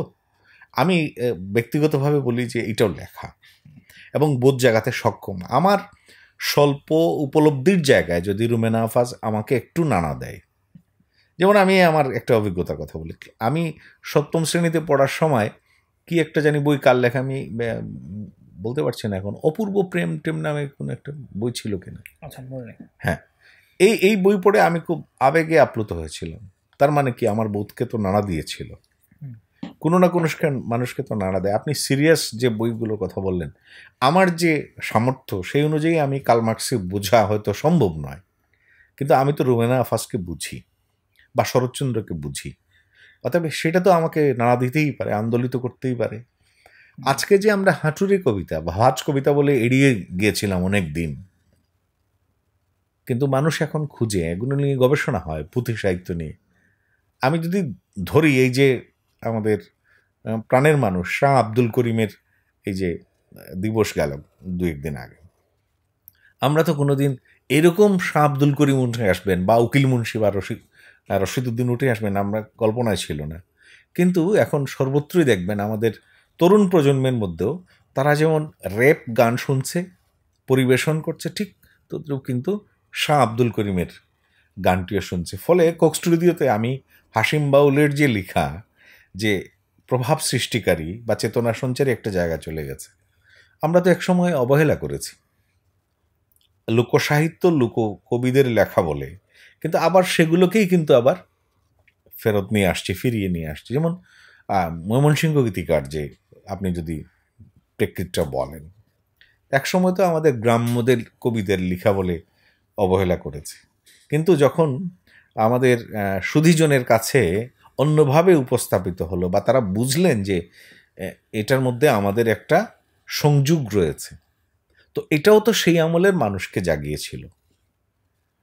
তদ্রূপ কিন্তু একটা ওই যে ম্যাক্সিম উর্কি এবং টলস্টয়ের ক্ষেত্রে আলোচনায় সম্ভবত আমাদের লেনিনের কাছেই আসছিল যে কোনটাকে আপনি প্রথম গ্রহণ করবেন। তিনি গুর্কি যদিও বিপ্লবীর এই যে সাহিত্যের প্রতিফলন দেখিয়েছেন লেখার মধ্যে, এবং বলা হয় যে ম্যাক্সিম উর্কি এবং রুশ বিপ্লব পরিপূরক, কিন্তু সেক্ষেত্রে লেনিন কিন্তু গ্রহণ করলেন টলস্টয়কে। মানে সার্বিকভাবে মানুষের যে সবই তো বিপ্লবী তো শেষ হয়ে যায় না, মানুষের তো এর বাইরেও একটা জগৎ আছে। ফলে চেতনা নানানভাবেই জাগে। মানুষের তো দুটো দিক থাকে, তার আধ্যাত্মিক দিকও আছে, আবার তার ওই বৈপ্লবিক বস্তু জগতের সঙ্গেও সম্পর্ক আছে। ফলে কোনটা যে আপনাকে নাড়া দিবে, কোনটা যে আন্দোলিত করবে, এটা এক কথায় বলা মুশকিল। আচ্ছা, কিন্তু যদি বাঙালিদেরকে আমরা স্টাডি করি, বাঙালি তো আসলে কখনোই খুব আহামরি পড়ুয়া কোনো জাতি ছিল না। তো সেক্ষেত্রে যদি বিপ্লবের কথা বলি, সবচেয়ে বেশি বিদ্রোহ তো আসলে এই বাংলা অঞ্চলেই হয়েছে। তো বিদ্রোহ কাইন্ড অফ বিপ্লবিত। তো এই বিপ্লবগুলোর উদ্দেশ্য তো আসলে পরিবর্তনই, মানে সমাজ পরিবর্তনের উদ্দেশ্যেই তো কোনো একটা জায়গায় গিয়ে এটা করে ভাঙনটা হয়, তারপর ওই আপরাইজিংটা হয়।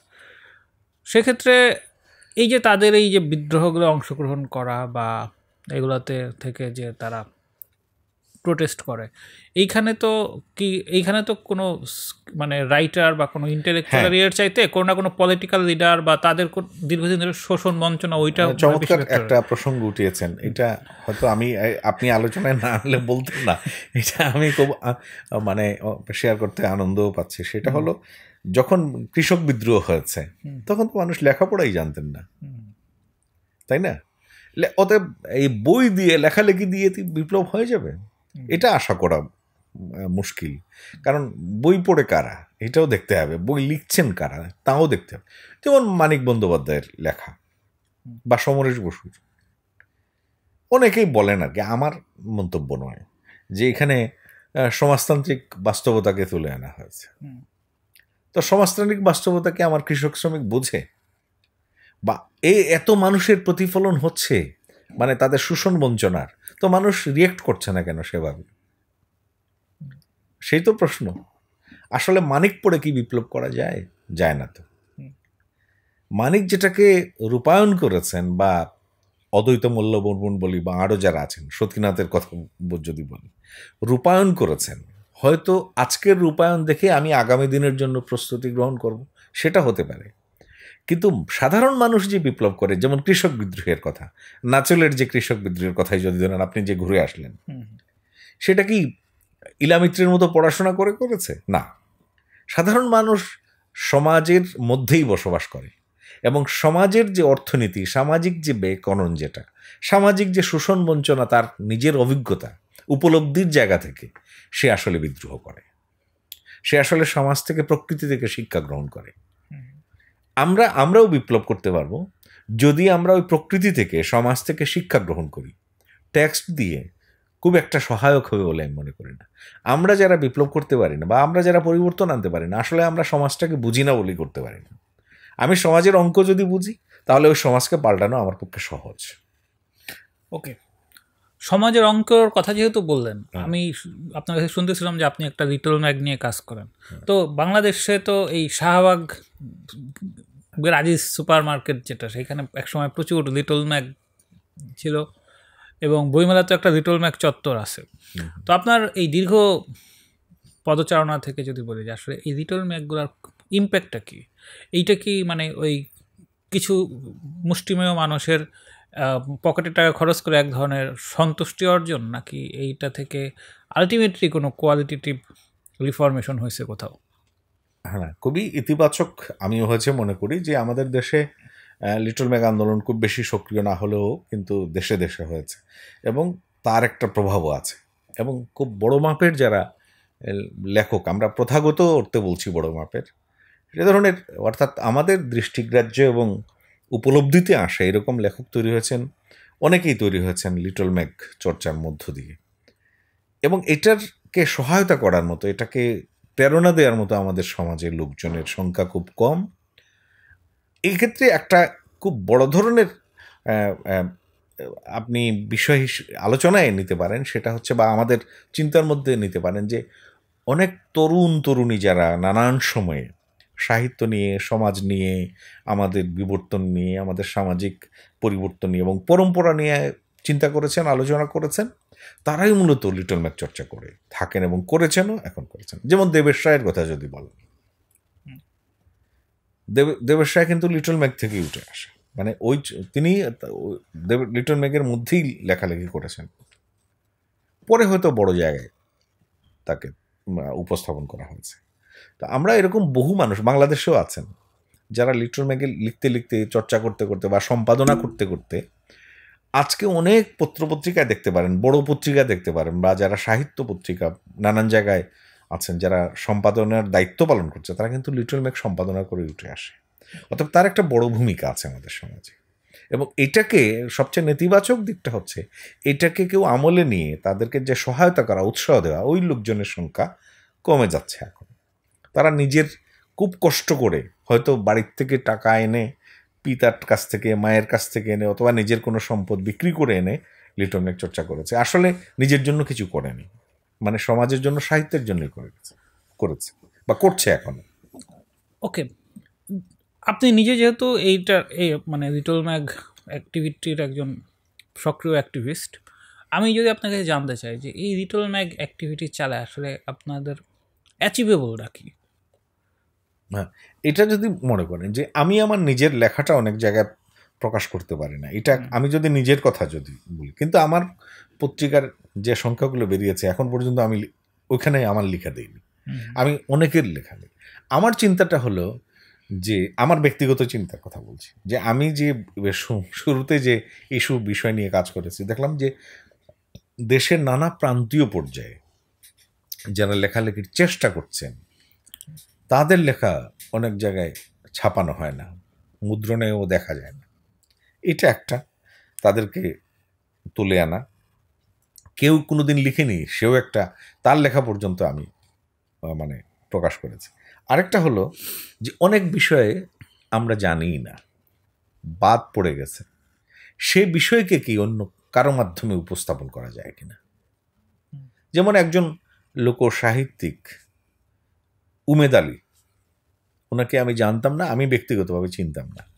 তো ওইখানের একজন ক্ষুদ্র উদ্যোক্তাকে বললাম, সে লেখালেখির সঙ্গে যুক্ত, বললাম, ভাই, আপনার এলাকায় এমনকি কোনো লোককবি আছেন যে অজ্ঞাত এবং আমাদের চিন্তার বাইরে থেকে গেছেন, তার সম্পর্কে যদি আপনি একটু কোনো কিছু লিখে আমাকে পাঠান, তাহলে আমি খুশি হব।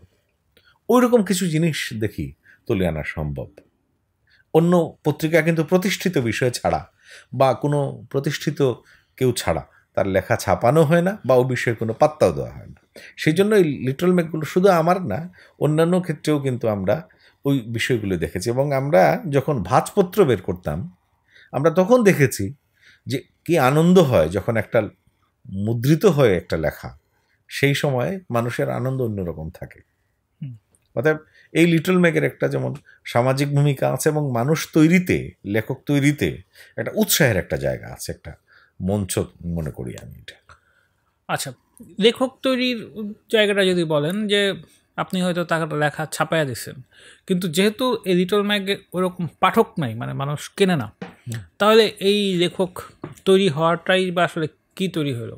মানে ধরেন যে ফেসবুক গ্রুপে, তো ফেসবুক যে গ্রুপ থাকে সেখানেও তো লোকজন বড় বড় আর্টিকেল লেখে, প্রচুর সেখানে ডিসকাস হয়। এক একটা ফিল্মের গ্রুপে বা এক একটা গ্রুপে লাখখানেক দর্শক থাকে, সাবস্ক্রাইবার থাকে, ফলে তার যে রিকগনিশনের জায়গাটা, সেই রিকগনিশনের জায়গাটা তো অনেকটাই সেই সোশ্যাল মিডিয়ার জায়গা থেকে সে পাওয়াই যাচ্ছে। যেহেতু লিটল ম্যাগ আপনারা 500 কপি ছাপান, 1000 কপি যাই ছাপান, সেগুলো যেহেতু মানুষ নেয় না, সেই ইয়েতেই থাকে, মানে সেই অফিসেই পড়ে একসময় নষ্ট হয়ে যায়, তাহলে এইখানে ঠিক মানে লেখক তৈরির পারপাসটা কতটুকুই বা কি এমন সার্ভ হচ্ছে? হ্যাঁ, এটা একটা জায়গা, তো সোশ্যাল মিডিয়ার একটা জায়গা, মানে আমরা খুব বেশি এখন গ্রহণযোগ্য মানুষের কাছে। তো এইটা বলা যায় না যে তার প্রসঙ্গটা কী ছিল জানি, ওই যে সোশ্যাল মিডিয়ার, মানে আমি যেটা বলতে চাচ্ছি যে লিটল ম্যাগ তো বিক্রিই হয় না, তাহলে ও আচ্ছা, বিক্রয়ের ব্যাপার বা পাঠক নেই। একটা সময় পাঠক ছিল, কিন্তু আমাদের যে শাহবাগ কেন্দ্রিক আলোচনাটা আসছিলেন, আর সারা দেশেই কিন্তু লিটল ম্যাগ হয়, শুধু শাহবাগে না, বরং কোনো কোনো অঞ্চলে আমাদের কেন্দ্রের চেয়ে প্রান্তে খুব ভালো পত্রিকা বের হয়। এটা আমাদের, তাকে আমি অ্যাকনোলেজ করছি না, কিন্তু এটা বাস্তবতা। তো সেই জন্যে পাঠক এক সময় ছিল। এখন হয়তো আপনি বলতে পারেন যে আমাদের ওয়েব এবং অনলাইনের কারণে অনেক পাঠক কিন্তু হারিয়ে গেছে বলতে পারেন, আবার হয়তো ফিরে আসতে পারে। তো সেক্ষেত্রে দেখা যায় যে তিনি ফেসবুকে যিনি লিখছেন বা সোশ্যাল মিডিয়ার অন্যান্য মাধ্যমে ব্লগ টকে লিখছেন, তো সে লিখছেন, ঠিক আছে, এই লেখাগুলোকে একেবারে অমূলক না বা অবহেলা করার মতো না, কিন্তু লিটল ম্যাগের মুদ্রিত তো ব্যাপার থাকে, মুদ্রণের একটা আবেগ আছে, মুদ্রিত লেখা একটা আবেগ, সেই আবেগটা কিন্তু এখন সোশ্যাল মিডিয়াতে প্রকাশিত হয়। তো আমি মনে করি যে লিটল মেঘ চর্চার মধ্য দিয়ে কিন্তু এখন একটা মাত্রা পরিবর্তনের সময় এসে গেছে। সেটা আমরা দেখছি অনেক লিটল মেঘের যে আগে মুদ্রণের বিষয় ছিল, এখন কিন্তু সেটা এই আমরাকে অনলাইন অফলাইন ভার্সন বলে এটাকে ওয়েবজিন আকারেও উপস্থাপনের একটা মানে সুযোগ বা সক্রিয় ভূমিকা আমরা দেখতে পাচ্ছি বা তৎপরতা লক্ষ্য করা যাচ্ছে। এটা ইতিবাচকই বলা যায়। আপনারা যখন ইয়াং ছিলেন তখন তো আসলে বই মানে শুধু লোকজন হার্ড কপি বই বসতো। এরপর আস্তে আস্তে আপনাদের যখন এই পরিণত বয়স হলো বা আমরা কিছুটা বড় হলাম, তখন দেখা গেল যে পিডিএফ চলে আসলো এবং এখন দেখা যাচ্ছে অডিও বইয়ে চলে আসছে। ইবুক আসলো, অডিও বই চলে আসছে। ইউটিউবে বেশ কিছু চ্যানেলে দেখা যাচ্ছে যে হুমায়ুন আহমেদের বই পড়ে শোনাচ্ছে, পাওলো কোয়েলোর বই পড়ে শোনাচ্ছে। তো আমার যেটা জানার যে আপনি যখন বইটা পড়েন, বইটা পড়ে আপনার যে উপলব্ধি হয় আর যখন এই যে বই শুনতেছেন, সেইটা কি আসলে মানে শুনে কি পড়া সেই উপলব্ধির বা যে পারপাসটা আসলে বই আপনি পড়তেছেন সেটা সার্ভ করে কোনোভাবে, নাকি এটা আসলে এক ধরনের শর্টকাট, এইটা আলটিমেটলি হয়তো বা সার্ভাইভ বা সাস্টেন করবে না? না, কোনটাতে টিকে থাকবে এটা বলা মুশকিল। আমাদের সকলেরই মনে হয় সম্ভবত অভিজ্ঞতা আছে। এটা হলো আমরা ছোটোবেলায় যে বড় হয়ে ওঠার যে একটা প্রক্রিয়া, আমরা অনেকে নানা নানির কাছে দাদা দাদির কাছে গল্প শুনেছি, খুব মনোযোগ সহকারে গল্প শুনতাম। এবং কিছু কিছু গল্প আমরা এর বাইরেও আত্মীয়তার সম্পর্কে, রক্ত সম্পর্কের বাইরেও কিছু মানুষের কাছে আমরা গল্প শুনতাম। অনেক শত শত আমরা গল্প শুনেছি, কিন্তু আমাদের মস্তিষ্কের লেয়ারে কিছু গল্প আমাদের স্মরণে এখনো আছে। ঠিক তদ্রূপ গল্প শোনার নতুন প্রক্রিয়া যদি আপনি বলেন যে অডিও বুকে আমাকে গল্প শোনায় কেউ, শরৎচন্দ্রের একটা গল্পই আপনি উপস্থাপন করলেন, আমি ব্যক্তিগতভাবে বলছি যে সেই অডিও বুকের আনন্দটা আমি পাই না। আমি বই খুলে পড়ে একটা শব্দ নিয়ে হয়তো আমার দীর্ঘ সময় চলে যায়, যে শব্দটা কেন ব্যবহৃত হলো, এই আনন্দটা আমি গল্প শুনে পাবো না। আবার এই বইটি পড়ে বা এরকম একটা উপন্যাস বা একটা অন্য কোনো রাইটিংস পড়ে কেউ যদি গল্পের আকারে উপস্থাপন করে, এটা কিন্তু অনেক বেশি আবার আমোদে আসে বা মানে খুব আনন্দও পাওয়া যায়। যেমন আমরা কোনো কোনো শিক্ষক দেখেছি না, যে তিনি হয়তো না নিরস কঠিন একটা বিষয় তিনি নিজে পড়েছেন, পড়ে আমাদের কাছে যখন মার্ক টুয়েনের গল্প উপস্থাপন করছেন, তখন মার্ক টুয়েনের প্রতি আমার একটা ভালোবাসা এবং দরদ তৈরি হচ্ছে এবং তার প্রতি আকর্ষণ তৈরি হচ্ছে। তাহলে নানান প্রক্রিয়ায় উপস্থাপন করা যায়। এটা হলো প্রেজেন্টেশনের ব্যাপার, যে আমি অডিও বুকসে উপস্থাপন করা হয় যেটা, কিন্তু ব্যক্তিগত পাঠের ক্ষেত্রে আমি বলছি যে এই অডিও বুক আমাকে বেশি আকৃষ্ট করে না। আমি ওই মুদ্রণের অক্ষরটা দেখলে মানে চিন্তা করতে পারি, ভাবনায় নিতে পারি, বা আগামী দিনের জন্য হয়তো ভাবনার জন্য রেখে দিতে পারি কোনো কোনো সময়। কিন্তু আপনি একটা বই পড়ে শোনালেন, সবসময় এটা আমাকে আকর্ষণ করে না। মানুষের শোনারও তো একটা সময়ের আছে, সীমানা আছে, কত সময় শুনতে পারে। কিন্তু কোনো কোনো উপস্থাপনার জুড়ে দেখা যায় কোনো একটা বিষয় আমার কাছে খুব আনন্দময় হয়ে উঠছে আর কি, যেটা আমরা শ্রেণীকক্ষে দেখতে পেয়েছিলাম। কিন্তু অডিও বুক তো আর শ্রেণীকক্ষ নয়, সেই জন্যে কোনো কোনো জটিল বিষয় আমার চিন্তা করার সময়টুকু দিচ্ছে না।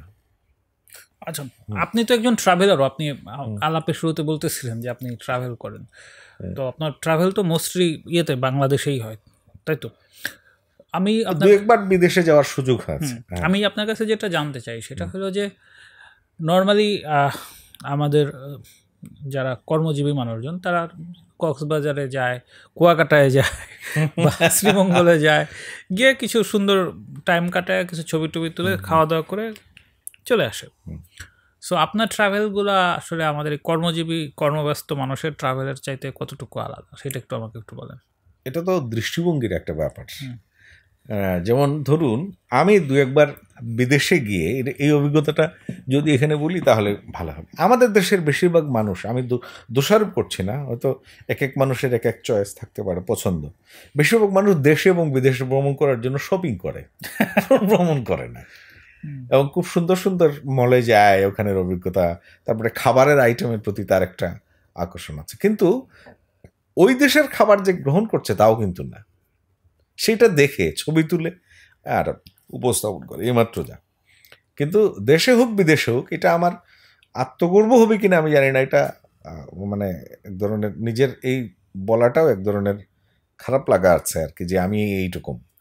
তো আমি দেশে এবং বিদেশে যত জায়গা যাই, আমি ওই অঞ্চলের বৈশিষ্ট্য এবং তাদের আচরণ এবং তাদের সাথে তাদের দীর্ঘ জীবন মানে পরিক্রমণ, এই অঞ্চলের মানুষের তার বৈশিষ্ট্য জানা বোঝার একটা চেষ্টা থাকে। আর হলো আমি সবচেয়ে বেশি যাই জাদুঘর এবং আর্কাইভ যদি থাকে সেখানে।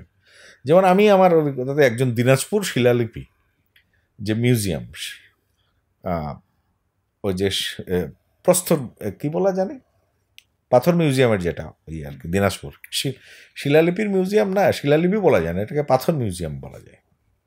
ওই আমি একজনকে জিজ্ঞেস করেছিলাম ওইখানে যে ভাই আপনি কোনোদিন কি ওই আপনার বাড়ির কাছে জাদুঘরটা ভ্রমণ করেছেন? যে কোনোদিন জানি না তো স্যার ওখানে জাদুঘর আছে কিনা। আমি বলে একবার ঘুরে আসবেন, দেখে আসবেন।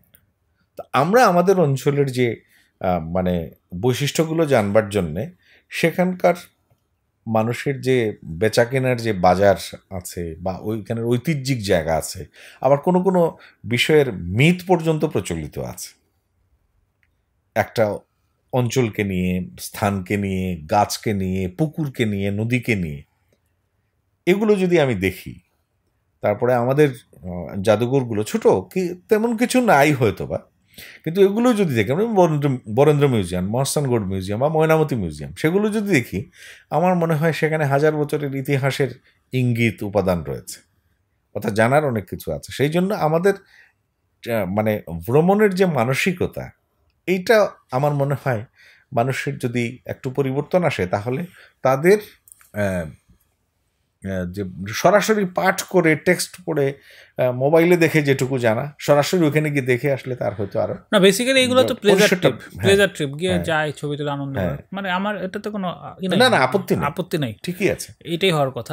কিন্তু যেহেতু আপনি রাইটার, এই জন্য জাস্ট আপনার এটা বোঝার চেষ্টা, দৃষ্টিভঙ্গি আর কি একজন।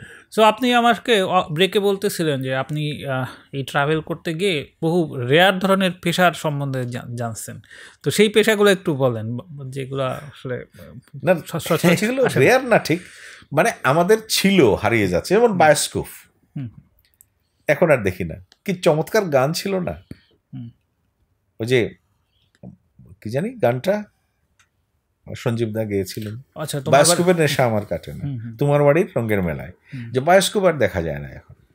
ঠিক তদ্রূপ আমাদের দেশের প্রান্তীয় পর্যায়ের কিছু পেশা আছে, বৃত্তি আছে, যেমন ধরেন ফেরিওয়ালা, তারপরে হচ্ছে বাজারের ফেরিওয়ালাগুলো ভিন্ন রকমের, ডুগডুগি বাজানো, হারমোনিয়াম বা ঢোল বাজিয়ে, তারপরে হলো সিনেমা দেখিয়ে, তারপর ডকুমেন্টারি দেখিয়ে। এটা যখন প্রযুক্তি আসলো তখন, এর আগে তো আমাদের কিছু কিছু ওই যে পটচিত্র দেখিয়ে বা পেন্টিং দেখিয়ে তারপরে তার পণ্যটা বিক্রি করতো। এরকম কিছু কিছু মানুষ এখন দিন দিন হারিয়ে যাচ্ছে, এটা এক ধরনের পেশা। তারপরে হচ্ছে আমাদের যে প্রকৃতি থেকে উপাদান সংগ্রহ করে তারপর পণ্য তৈরি করে আবার বিক্রি করা, যেমন ধরেন কৃষিজাত পণ্য, আমি লোকজ পণ্য বলছি এই কারণে, লোকায়ত পণ্য যেগুলো, সেগুলো দিন দিন হারিয়ে যাচ্ছে। যেমন আপনাদের অঞ্চলে নৌকার হাট এখনো আছে, তারপরে ঢেকি বিক্রি হয়, মানে রথের মেলা হয় বা আষাঢ়ের মেলা হয় বা কোনো ওয়াজ হলে পরে ওয়াজের পাশেও কিন্তু যে মেলাটা বসে, সেখানেও কিন্তু কিছু কিছু লোকপণ্য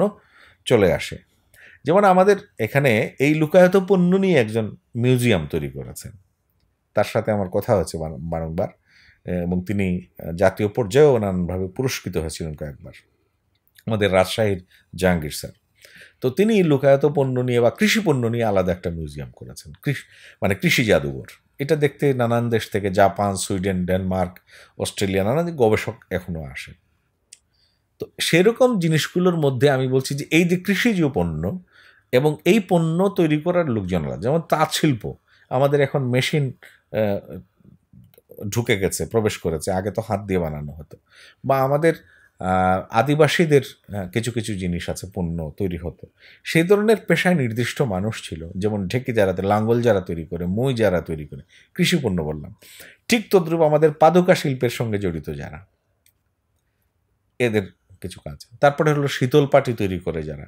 ইদানিংকালে নতুন করে নতুন প্রযুক্তি আসার কারণে দেখবেন আমাদের সুপারির গাছের খুল থেকে এক ধরনের পণ্য তৈরি হচ্ছে, তারপরে হুগলা থেকে তৈরি হচ্ছে, তারপরে ওই পাটের পণ্য তৈরি হচ্ছে এবং সেগুলোর বিকশিত হচ্ছে। নারকেলের ছুবড়া থেকে তৈরি হচ্ছে, নারকেলের যে ওই যে শক্ত আবরণটা দিয়ে নানান ধরনের তৈরি হচ্ছে। কিন্তু আমাদের কিছু ধরেন জিনিসপত্র বিশ্বায়নের দাপটে এবং বাজার দখল করার কারণে কিছু হারিয়ে যাচ্ছে, যেমন মাটির শিল্প, মৃৎশিল্প, এগুলো কিছু কিছু জিনিস হারিয়ে যাচ্ছে বা কিছু তৈরি হচ্ছে আবার হারিয়েও যাচ্ছে, আবার এগুলোকে নতুন করে আবার নবায়ন করা হচ্ছে নানান জায়গায়। তাই আমি বলছিলাম যে ওই যে বানর নাচ হারিয়ে যাওয়া কিছু না, এগুলো তো পেশা বদল হবেই, মানুষের বৃত্তি বদল হবে। বলছে কিছু কিছু জিনিস হারিয়ে যাচ্ছে, সেগুলোতে আমাদের খেয়াল রাখা জরুরি একটা পরম্পরা সম্পর্ক তৈরি করার জন্য। ওকে, আপনি যেহেতু বই লেখেন, এই যে এত এত হারিয়ে যাওয়া পেশা বা রেয়ার ধরনের পেশা, এই ধরনের এইগুলো নিয়ে কোনো স্টাডি ভিত্তিক কোনো বই আপনার লেখার পরিকল্পনা আছে কিনা, নাকি এইটাও মানে দেখা যাচ্ছে যে আপনি যেহেতু কোনো কিছু প্ল্যান করে করেন না, এটাও ওই রকম একটা বিক্ষিপ্ত ভাবনা হিসেবেই থাকবে?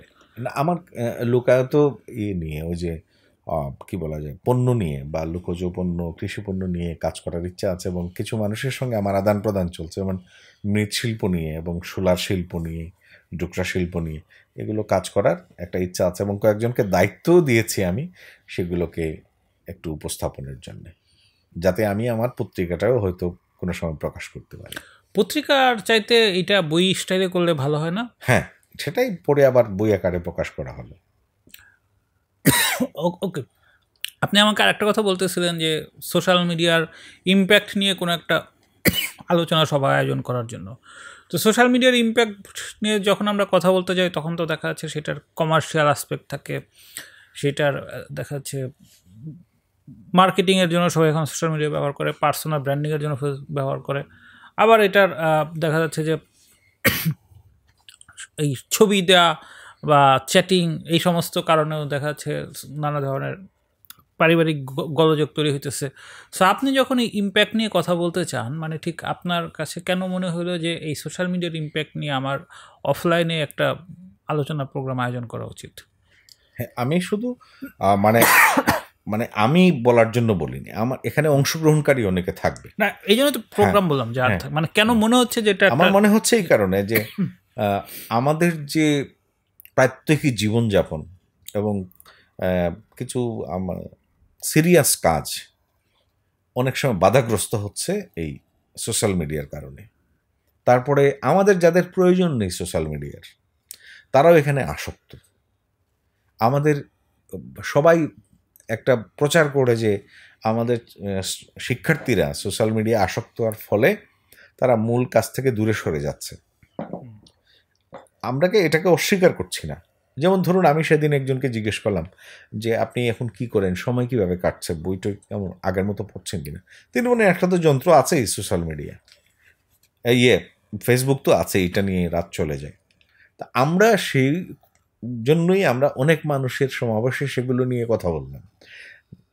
এর বিষয়টা হলো যে আমরা যেন টক্সিন না নেই। সোশ্যাল মিডিয়ার একটা টক্সিন আছে, তারপরে নানান মাধ্যমের তো টক্সিন আছে, শুধু সোশ্যাল মিডিয়া কেন, এটা ব্যবহার করছি আমরা। এখন এটা হলো আমরা কিভাবে ইতিবাচক কাজে লাগাতে পারি, সেটা হলো আমাদের মানে আপনি যে বললেন এই ব্যাপারগুলো নিয়ে অ্যাওয়ার নেই এরকম কোনো মানুষ আছে? সবাই ব্যাপারগুলো জানে, সচেতন, কিন্তু সে যখন ব্যবহার করে তখন সে একটা ঘুরের মধ্যে চলে যায়। এবং আপনি, আমার যতটুকু জানা, আপনি এসব নিয়ে কাজ করেন, মানুষের যে মনস্তত্ত্বের জগৎটা না, বুঝবাজিতে রঙিন ফানুষে এত বেশি আকৃষ্ট হয়, আগে থেকেই ছিল। আগে আমাদের সামাজিক মাধ্যম ছিল না, সামাজিক মাধ্যম ছিল না, অন্য বিষয়ে এসে আসক্ত ছিল। ফলে আমরা শুধু আসক্তির জায়গাটাকে বলছি, আমরা এটাকে বন্ধ করতে বলছি না, আমরা এটাকে বাদ দিতে বলছি না, আমরা বলছি এখান যে বিষয়টা আপনাকে দূষিত করছে, আপনার মনোযোগটা সে কেড়ে নিচ্ছে, সেই জায়গাটুকুকে আমরা কথা বলতে চাই নিয়ে। ওকে, আপনি যে পেশায় ছিলেন সেই পেশা থেকে আপনার যে লেখালেখি, সেই লেখালেখি আসলে কতটা কমপ্লিমেন্ট করছে, নাকি আপনার লেখালেখিটা কমপ্লিট ইন্ডিপেন্ডেন্ট একটা জায়গা? লেখালেখির সঙ্গে আসলে পেশাগত বা জীবনের খুব মারাত্মক দ্বন্দ্ব, বিপরীত। কারণ যে যারা সরকারি চাকরি করেন তাদের জন্য একটা বিধিবদ্ধ রীতি থাকে, সেভাবে চলতে হয়। তাদের লেখালেখি করতে গেলে এর বাইরে গিয়ে করতে হয়, মানে এটাকে এক ধরনের মাথার থেকে কোনো লেখালেখির সময়টাতে, ওই সময়টুকুতে বিয়োগ না দিলে পরে তিনি লিখতে পারবেন না। আরেকটা হলো অনেক সময় এটা সহায়ক হয় না। আমরা বলছি না যে এটা জীবনকে পর্যুদস্ত করে, এটা বলছি না, এটা পেশার তো দরকারই আছে, কাজের দরকার আছে যে কোনো মানুষের, কিন্তু এটা লেখালেখির ক্ষেত্রে বিশেষ করে আমরা যারা মুক্ত থাকতে চাই বা মুক্ত হতে চাই, সেখানে যদি আপনি বলেন যে লেখালেখি এবং ভ্রমণ করা অভিজ্ঞতা অর্জন আসলে পুরোপুরিভাবে মানে বিধিবদ্ধ জীবনের বাইরে যাওয়া উচিত লেখালেখি করতে গেলে, এই বিধিবদ্ধ জীবনে থেকে কোনো দিন ভালো লেখা হয় না বা চমৎকার হয় না। অনেকে পেরেছেন, যেমন অন্নদাশঙ্কর রায়ের কথা আমরা জানি, বাংলাদেশেই অনেকেই আছেন যারা আগে সরকারি চাকরিতে, আসাফুদ্দৌলার নাম তো আপনি জানেন, হ্যাঁ, তো আপনি চিনেন ওনাকে, তো উনি তারপরে আমাদের বিখ্যাত কবি কয়েকজনই তো আছেন যারা সরকারি চাকরি করেও চমৎকার করে কবিতা লিখেছেন। এবং শহীদুল জহিরের কথা বলছিলেন আপনি, সচিব ছিলেন, হ্যাঁ সচিব পর্যায়ে কাজ করেছেন, তো তিনিও তো বড় লেখক। বা আমাদের আজকের যিনি একজন বড় মাপের, আমি নাম বলছি না, একজন আছেন বাংলাদেশে খুব প্রমিনেন্ট রাইটার এবং অনুবাদক, তিনি সরকারি চাকরি করছেন, কিন্তু আমার মনে হয় কোথায় জানি একটা কষ্ট হয়, মেলানো যায় না এবং ভেতরে দহন আছে। আমার মনে হয় সেই কারণে লেখালেখির সিদ্ধান্ত নিয়ে ফেললে কোনো বিধির মধ্যে আটকে থাকা মুশকিল। আচ্ছা, আমি এখন একটু অপ্রিয় একটা প্রসঙ্গ উত্থাপন করি, সেটা হলো যে যারা আসলে এই বইপত্র পড়ে বা লিটল ম্যাক ধরনের অ্যাক্টিভিটিসে জড়িত থাকে, তারা মোর অর লেস একটা বিশেষ ধরনের পলিটিক্যাল অ্যালাইনমেন্টের দিকে যায়। তো সেক্ষেত্রে আমি যেটা জানতে চাবো যে এই যে ক্যাপিটালিস্ট সোসাইটি, সো ওই বামপন্থীরা তো সাদা ক্যাপিটালিস্ট শুনলেই তার এক ধরনের অ্যালার্জিক অনুভূতি তৈরি হয়। তো আমার যেটা জানার যে এই যে ক্যাপিটালিস্ট সোসাইটির মধ্যে থেকে বামপন্থীরা এটার সাথে অ্যাডজাস্ট করতে পারে কি পারে যায় না, বাট কন্টিনিউয়াসলি ক্যাপিটালিজমের বিষোদ্গার করে, কিন্তু তারা তো তাদের যে আইডিয়াল সিনারিও, সেই সিনারিওর জন্য তাদের যে স্যাক্রিফাইস বা তাদের যে স্ট্রাগল, সেইটাও কি আসলে ওই রকম মানে তারা ক্যারি করতে পারে, নাকি শেষ পর্যন্ত তাদের এই কম্প্রোমাইজ করতে হবে? মানে অধিকাংশ বামপন্থী যে পরিণত বয়সে গিয়ে আফসোস করে বা নিজেদেরকে বিচ্যুত মনে করে, এটার কারণ কি আসলে যে ওই আইডিয়াল আর রিয়েলিটি দুটার মধ্যে অনেক ফারাক, এর কারণে তাদের যে প্রিটেন্ড করতে হয়, সেই প্রিটেনশনের কারণে কি এই অনুতাপের বিষয়টা তৈরি হয়? হ্যাঁ, অনুতাপের বিষয় তো আপনার ক্যাপিটালিজমের মধ্যে থেকেও হতে পারে।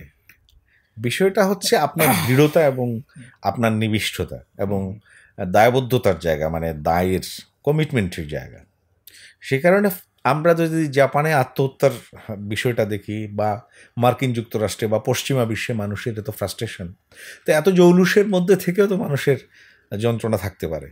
মানে জীবনকে কে কীভাবে প্রস্তুত করবেন সেটা হচ্ছে বড়।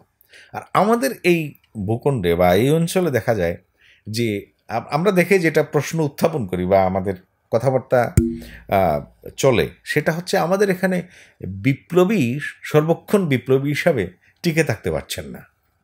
আমরা এরকম একটা ঐতিহাসিক নানান উপকরণ দেখি। এটা আসলে আমাদের এখানের বোঝাপড়ার বিষয়, তার আদর্শের সঙ্গে বোঝাপড়ার বিষয়, তাই তিনি যেটা ধারণ করেছেন। আর মানুষের জন্য যদি আপনি কাজ করতে যান তাহলে তো কোনো ইডিওলজির দরকার হয় না। আপনি যদি কাজ করতেই চান, নির্দিষ্ট যদি কাঠামোবদ্ধ একটা জীবনে আপনি সমাজ পরিবর্তন করতে চান বা সমাজকে, রাষ্ট্রকে দেখতে চান, তখন আসলে আইডিওলজির প্রসঙ্গটা আসে বা আদর্শের প্রসঙ্গটা আসলে আপনি আপনার কোন আইডিওলজির থেকে আপনি রাষ্ট্র ব্যবস্থাকে দেখতে চান, কোন আদর্শ থেকে আপনি আপনার সামাজিক অবস্থানকে দেখতে চান। আমি ব্যক্তিগতভাবে মনে করি যে মানুষের জীবন তো অনেক বড়, মানুষের জীবনের তার কর্মতৎপরতাও বিশাল পরিসর নিয়ে তৈরি হয়, কিন্তু সে হয়তো পেরে উঠেন না উনি, সেখানে আদর্শিক দ্বন্দ্বটা খুব বেশি একটা আমরা গ্রহণ নাও করতে পারি। আর বোঝাপড়ার যেটা যে আফসোস করেন যেটা, এইটা এক ধরনের তার কোনো একটা ঘাটতি আছে বলেই তিনি আফসোস করছেন। আচ্ছা, মানুষের মতো এরকম অতি ব্যক্তিগত একটা প্রাণী, সে কি আসলেই অন্য মানুষের জন্য কাজ করে? মানে এই যে আমরা বলি গণমানুষের নেতা, গণমানুষের জন্য সংগ্রাম করে জীবন দিয়ে দিচ্ছি, আমি তো জিনিসটাকে ইন্টারপ্রেট করি যে এইটার বিপরীতে তার যে গেইনার তো আসলে সেই হয়, এবং সেটার জন্য সে একটা বড় রিস্ক নেয়, মানে সেটার কারণে হয়তো সে আহত হয়, কখনো নিহত হয়, কিন্তু যদি জিতে যায় তাহলে তো সেই গেইনারটা সেই সবচেয়ে বেশি হয়। এবং সেইটির কারণে আপনি যদি দেখেন যে ফরাসি বিপ্লব, যে রবাক পিয়েক এত বড় বিপ্লবী নেতা, 1 বছর বা 2 বছরের মধ্যে তারা নিজেরাই মেরে ফেলছে না? হ্যাঁ, বা সব ইয়েতেই, বা আমাদের বাংলাদেশেও যদি দেখেন যে গত বছর জুলাইতে যারা এত বড় পরিচিত মুখ ছিল, এই আজকে সেপ্টেম্বরে দেখেন তারা আসলে তাদের অবস্থানটা কি।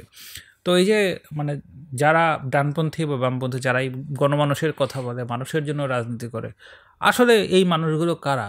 এগুলো তো আমার শেষ পর্যন্ত মনে হয় যে ওই কুমিরের বাচ্চারাই বারবার দেখানো, কিন্তু শেষ পর্যন্ত তো কাজ নিজের জন্যই করে। আপনার কি অভিমতের ব্যাপারে? হ্যাঁ, সেটাই। আমরা আমাদের রাজনৈতিক সামাজিক বাস্তবতাকে হয়তো মূল্যায়নের এখনই সময় হয়ে ওঠেনি, আরও কিছুদিন পরে হয়তো করতে পারবো। তো সবাই তো সবার ভেতরে একটা ভালো গুণ আছে, মন্দ গুণও আছে, সবার ভেতরেই থাকে। আপনি যেটা বলছেন, দিন শেষে কিন্তু এটাই দাঁড়িয়ে যায় যে সব মানুষ নিজের জন্যই করে। তো কার একটা বক্তব্য শুনছিলাম, আপনি মানে শ্লেষ আকারে বলছিলেন আর কি, যে আপনি নিজের জন্যই করেন, সঞ্চয় করেন, দুর্নীতি করেন, নিজের দেশেও খরচ করেন, নিজের দেশেই খরচ করেন, তাও বুঝলাম ডাকাতি করে আপনি মানুষের জন্য টাকাটা বাজারে ছেড়ে দিয়েছেন। আসলে সবাই নিজের জন্যই করে। যেমন ধরুন, আপনি একটা প্রশ্ন করেছিলেন যে আপনি যে কয়েকজন মানুষকে উপস্থাপন করেছেন, আমি এখন এসে এইটার উত্তরটা ওই লিঙ্ক পেলাম দেওয়ার জন্যে। আসলে তো উনাকে উপস্থাপন করছে আমার নিজেকে উপস্থাপনের জন্য। অ্যাকচুয়ালি তাই তো, আমরা যে পাঠ করি, পাঠের যে উপলব্ধিটা, আত্মস্থ হওয়ার পরে যে আমরা প্রতিক্রিয়াটা উপস্থাপন করছি, আসলে তো নিজেকেই উপস্থাপন করছি, নিজেকেই মূল্যায়ন করছি। যে আমি একজন মানুষকে উপস্থাপন করতে গিয়ে আমি কতটুকু তাকে বুঝলাম, সেইটুকুই আবার উপস্থাপন করছি। তো সেই জন্যে আমি যদি আজকে মার্কসের লিটারেচার বুঝে উপস্থাপন করি, আপনি হয়তো চট জলদি বলে দিবেন যে আমি মার্কসিস্ট, কিন্তু না, আমি মার্কস লিটারেচারটা পড়েছি নিজের উপলব্ধির জায়গাটাকে প্রস্তুতির জন্য, তৈরির জন্য, বা নিজের দুনিয়াটাকে জানা বোঝার জন্য। কিন্তু আমাদের হিসাবটা, জাজমেন্টটা চলে আসে সামনে। মানে আমরা চট জলদি একজন মানুষ সম্পর্কে বা একটা বিষয় সম্পর্কে মন্তব্য করে ফেলি, সহজ করে বলা মুশকিল এই জিনিস। যেমন ধরুন, আমি অরবিন্দর কথা যদি আনি, বা আমরা আমাদের জাতীয় কবি কাজী নজরুল ইসলামের যদি উদাহরণ আপনি আনেন, আপনি কি মীমাংসা দিবেন যে যারা একসময় বিপ্লবের কথা টোন উচ্চারণ করলেন, আবার তারা একজন ঋষি হলেন, আর আরেকজন একদম মানে কি যায়, একটা বাক পরিবর্তন তৈরি হয়ে গেল নিজেদের মধ্যে, তাদের মধ্যে আরও অনেক মানুষ আছেন এরকম। আমি তো তাদেরকে চট জলদি কোনো মীমাংসা দিতে পারবো না, হিসাব দিতে পারবো না। সেই জন্য পরিবেশ, কনটেক্সট এবং সমাজ, রাষ্ট্র, তার অবস্থান মিলিয়ে আমাকে মূল্যায়ন করতে হবে। আর আপনি যে প্রসঙ্গ এনেছিলেন খুব উচ্চকিতভাবে, যে আসলে আমরা কি নিজের জন্যই তো কাজ করি, আমরা দিন শেষে আসলে নিজের জন্যই কাজ করি। আমাদের লেখালেখি হোক, বক্তৃতা বিবৃতি হোক, বা যে কোনো পর্যায়ে হোক, এর মধ্য থেকে যদি আমার আশেপাশে থাকা মানুষ, আমার সঙ্গে থাকা মানুষ, আমার জাতীয়ভাবে যে মানুষগুলো আছে, রাষ্ট্রীয়ভাবে যে মানুষ আছে, তারা যদি উপকৃত হয়, ভালো।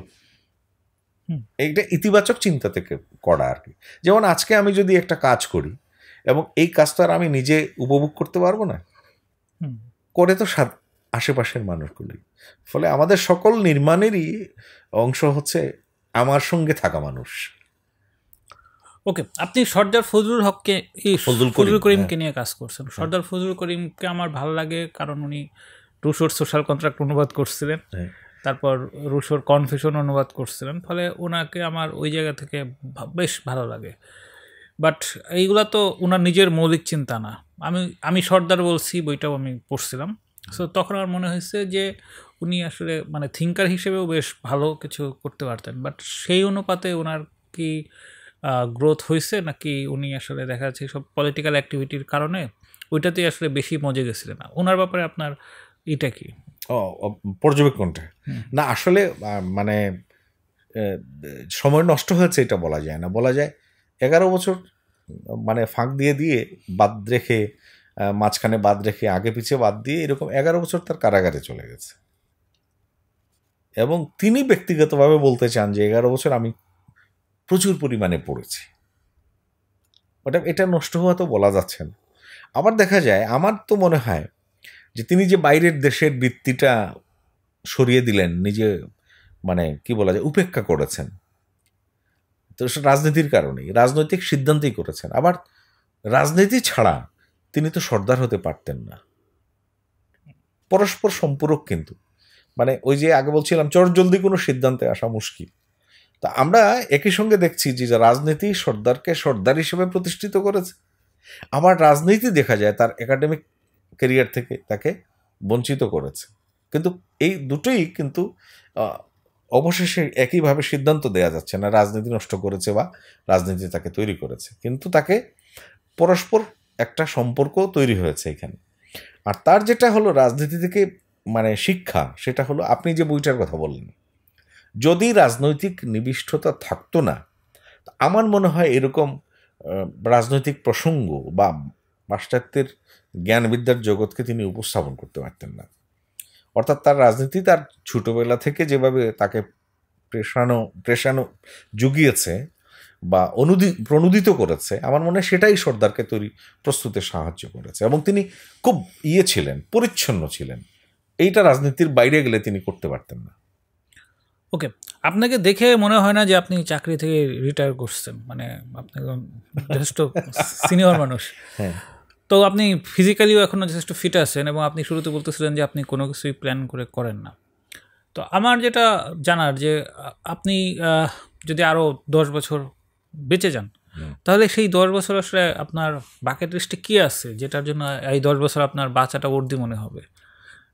মানে এই 10 বছরে আমি কি করতে পারি, মানে বাকেট লিস্টে কি আছে যেটার জন্য আপনার বেঁচে থাকাটা উর্দি মনে হবে? হ্যাঁ, ওই তালিকাবদ্ধ করা নেই, এই মুহূর্তে তালিকা করা মুশকিল। তবে আমার এই মুহূর্তের মানে চকিত চিন্তার থেকে বলতে পারি যে যদি সুযোগ পাই, যদি কিন্তু তবে জড়িত আর কি, তাহলে বইয়ের মধ্যে আর ভ্রমণের মধ্যেই কাটিয়ে দিতে ইচ্ছা।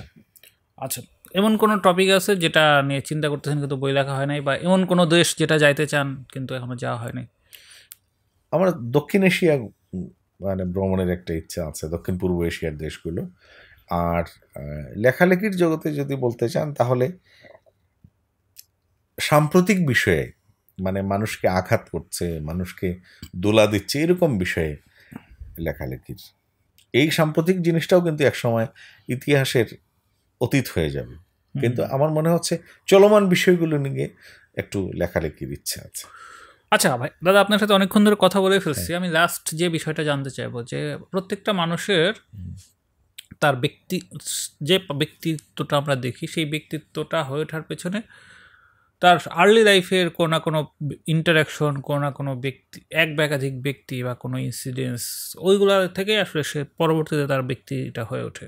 সো আমরা এই স্বপননাথকে এখন যে রূপে দেখতেছি, সে পড়ুয়া, সে অ্যাডভেঞ্চার প্রিয়, সে লিখতে চায়, এই পার্সোনাটাকে যদি আমরা ডিফাইন করতে চাই, তো এই পার্সনটাকে ডিফাইন করার ক্ষেত্রে আসলে তার আর্লি লাইফের কোন ইনসিডেন্স বা কোন ইনফ্লুয়েন্স বা কোন ইনসিডেন্সগুলোকে আমি সামনে নিয়ে আসবো? আমাদের সময়টা তো বেশি দূরের না, অতীতের না। আমি আমার আশেপাশের মানুষের যে বঞ্চনা দেখেছি, বঞ্চনা চিরকাল থাকে, বঞ্চনার মানে আবার তারতম্য হয়তো, বঞ্চনা বা তাদের শোষণ, এটা কে শোষণ করেছে, কারা করেছে এটা জানতাম না, কিন্তু তাদের সাধারণ মানুষের যে বিচ্ছেদ মনে করেন, যা তার যে কষ্ট, তার যে দহন যন্ত্রণা আমার আশেপাশে দেখেছি, আমার নিজের মধ্যে দেখেছি, সেগুলোর থেকেই নিজের মাথার মধ্যে কাজ করেছে যে এগুলোকে কিভাবে আমি উপস্থাপন করতে পারি এবং উপলব্ধি করতে পারি। সেই জায়গা থেকেই আসলে আস্তে আস্তে তৈরি হওয়া। মানে আমি তো আর কিছুতে জানতে পারবো না, মানে জানার একমাত্র সোর্স হচ্ছে পাঠ বা উৎস হচ্ছে পাঠ, যে কেন কিভাবে হগলো হয় সেই জিজ্ঞাসা থেকে। আমরা যেরকম কাউকে ট্রেনিং দিয়ে কম্পিউটার শিখাই ফেলতে পারি, ড্রাইভিং শিখাইতে পারি, তো আপনার কি কখনো মনে হয় যে ট্রেনিং দিয়ে পাঠক বানায় ফেলা যায়? ওই রকম কোনো স্কিম বানানো সম্ভব বা ওই ধরনের কোনো কাজে আসলে আপনার এনার্জি দেওয়ার সামনে প্ল্যান আছে? এটা নানান জায়গায় তো মানে চর্চা হচ্ছে, দেশে বিদেশে চর্চা হচ্ছে। যেমন আপনি একটু আগে কিছুক্ষণ আগে বলছিলেন যে এই প্রকাশনার জগৎটাও আমাদের দেশে মানুষ ইন্ডাস্ট্রি মনে করে না, কিন্তু পাশ্চাত্যের জগতে এমনকি মালয়েশিয়াতেও সেগুলো হয়ে গেছে যে কালচারাল ইন্ডাস্ট্রি, সবই ইন্ডাস্ট্রি এখন। তো এই ইন্ডাস্ট্রিতে আসলে এরকম তৈরি করা না গেলে অন্তত মানুষের মধ্যে একটা উৎসাহের জায়গা তৈরি করা সম্ভব। আমরা যদি সিনেমা দেখিয়ে মানুষকে জাগাতে পারি, আমরা যদি মানুষকে গল্প বলে আনন্দ মানে জাগাতে পারি, তাহলে কেন নয়, এটাও সম্ভব। অন্তত এমনিতেই স্বতঃস্ফূর্তভাবে কিছু মানুষ এমনিতেই এগিয়ে আসে বা তারা তৈরি হয়। এর মধ্যে যে পিছিয়ে আছে, যে ওই নিয়ে চিন্তাও করে নাই, এটা করা সম্ভব। যেমন নানানভাবে রাজনৈতিক দল মনে করেন, সাহিত্যের সংগঠন, তাদের এখানে পাঠচক্র যে হয়, এর মধ্য থেকে কিন্তু পাঠক তৈরি হয়, লেখক তৈরি হয়। কেউ আবার ভালো পোস্টার লিখতে পারে, কেউ আবার ডিজাইন খুব ভালো বুঝে, তৈরি হয়ে যায়, এটা সম্ভব। ওকে, সো আমাদের আলাপ অলমোস্ট শেষ। আমি লাস্টে যেটা জানতে চাবো যে এই যে আপনার ওভারঅল যে জীবনের জার্নি, এই জীবনের জার্নিতে আমি আপনাকে শুরুতে যেভাবে পরিচয় করা দিচ্ছিলাম যে সুখী মানুষ এবং সুখী মানুষের প্যারামিটার বলতেছিলাম যে শৌখিন এবং কোয়ালিটি সঙ্গ। সো আপনার শখ এবং কোয়ালিটি সঙ্গের ব্যাপারটা তো মোটামুটি আলাপ থেকে বুঝতেই পারলাম, কিন্তু আমার যেটা প্রশ্ন যে একজন মানুষের সঙ্গ এইটা আসলে কতটুকু তার নিজের অধীন। মানে সাধারণত সে যেখানে কাজ করে, যে এলাকায় বসবাস করে, তাদের সাথেই তো তার আসলে বেশিরভাগ উঠা বসা বা বেশিরভাগ কথাবার্তা হয়, এবং এই পার্সনগুলো তো আসলে তার নিজের চয়েস করার সুযোগ কম থাকে। তো তাহলে কোয়ালিটি সঙ্গ আসলে মানুষ কীভাবে বাছাই করতে পারে? এটা তো এক কথায় মানে জানান দেওয়াটা বলাটা মুশকিল। মানে এই কোয়ালিটি পরিমাপ করাও একটা যন্ত্রণাদায়ক বিষয়, যে কোনো সময়ের বন্ধু দেখা যায়, আবার এই বন্ধুত্বের সম্পর্কটা বিচ্ছিন্ন না হলেও একটু দূরে সরে যায় কেমন যেন। ফলে হাঁটতে হাঁটতে চলতে চলতে আমি মনে করি যেখানে আপনার যেটা প্রয়োজন, স্বার্থ সংশ্লিষ্ট বৈষয়িক বিষয় বলছি না, মানে নান্দনিক বিষয়ের কথা বলছি, সেখানে যেটা প্রয়োজন সেটাই আপনার খুব ভালো সঙ্গী হতে পারে। আর সঙ্গী বলে তো কিছু নেই, মানুষ তো নিঃসঙ্গই। একটা সময় আমারও উপলব্ধি হয়েছে আসলে এত মানুষের সাথে সঙ্গী হয়ে আমারই বা কী লাভ, ওরই বা কী লাভ। আমি এই জায়গা মনে করি যে আমি ব্যক্তিগত জীবনটাকে যেভাবে এক জায়গায় নিয়ে আসছিলাম, যে ওর যেন কোনো আমি মানে তার যেন কোনো ক্ষতির কারণ না হই আমি, এই উপলব্ধির জায়গাটা কিন্তু অন্য অন্য কেউ কোনো সময় শত্রুতা হিসেবে মানে হিসাবে অসামাজিক বা একটা কি বলা যায় ক্লেদজ মানুষ হিসাবে প্রতিপন্ন করে। যেমন আমি আপনাকে বললাম যে হিমু ভাই আমি কিন্তু একটু নীরব থাকবো, আপনি আমাকে ডিস্টার্ব করেন না। আপনি মনে করলেন যে আমি বোধহয় আপনাকে অবহেলা করেছি, উপেক্ষা করেছি, আসলে তা নয়। এটা অনেক সময় অনেকে বুঝেন না। তো ফলে এটা পরিমাপ হয় কাজের মধ্য দিয়ে। যেমন আপনার সাথে আমার আসলে তেমন কোনো সম্পর্কই ছিল না, আপনি পরস্পর জেনে তারপরে আপনি আমাকে ডেকেছেন। এখন একসাথে যদি কাজ করতে পারি, দেখবেন আপনি খুব ঘনিষ্ঠ হয়ে গেছেন, আবার আপনি আমাকে ভালোভাবে গ্রহণ করেছেন। ঠিক তদ্রূপ আসলে কর্মতৎপরতার মধ্য দিয়ে, কাজের মধ্য দিয়ে একটু মানুষকে পরিমাপ করা সম্ভব, এবং চলতে চলতে সম্পর্ক থাকতে পারে, নাও থাকতে পারে। কারোর সঙ্গে বন্ধুত্ব থাকতে হবে এমন তো কোনো কথা নেই। ওকে, হ্যাঁ, আপনি যেহেতু শিক্ষকতা পেশায় ছিলেন, শিক্ষকতা পেশায় থাকার কারণে আপনার প্রচুর প্রশ্ন, মানে পরীক্ষার জন্য প্রশ্ন লিখতে হতো। সো আমি আপনার সাথে আলাপটা শেষ করব ওইরকম একটা করব, মানে সংক্ষিপ্ত প্রশ্ন দিয়ে। সেটা হচ্ছে যে আপনার এই লাইফ থেকে যদি ওভারঅল করা হয়, মানে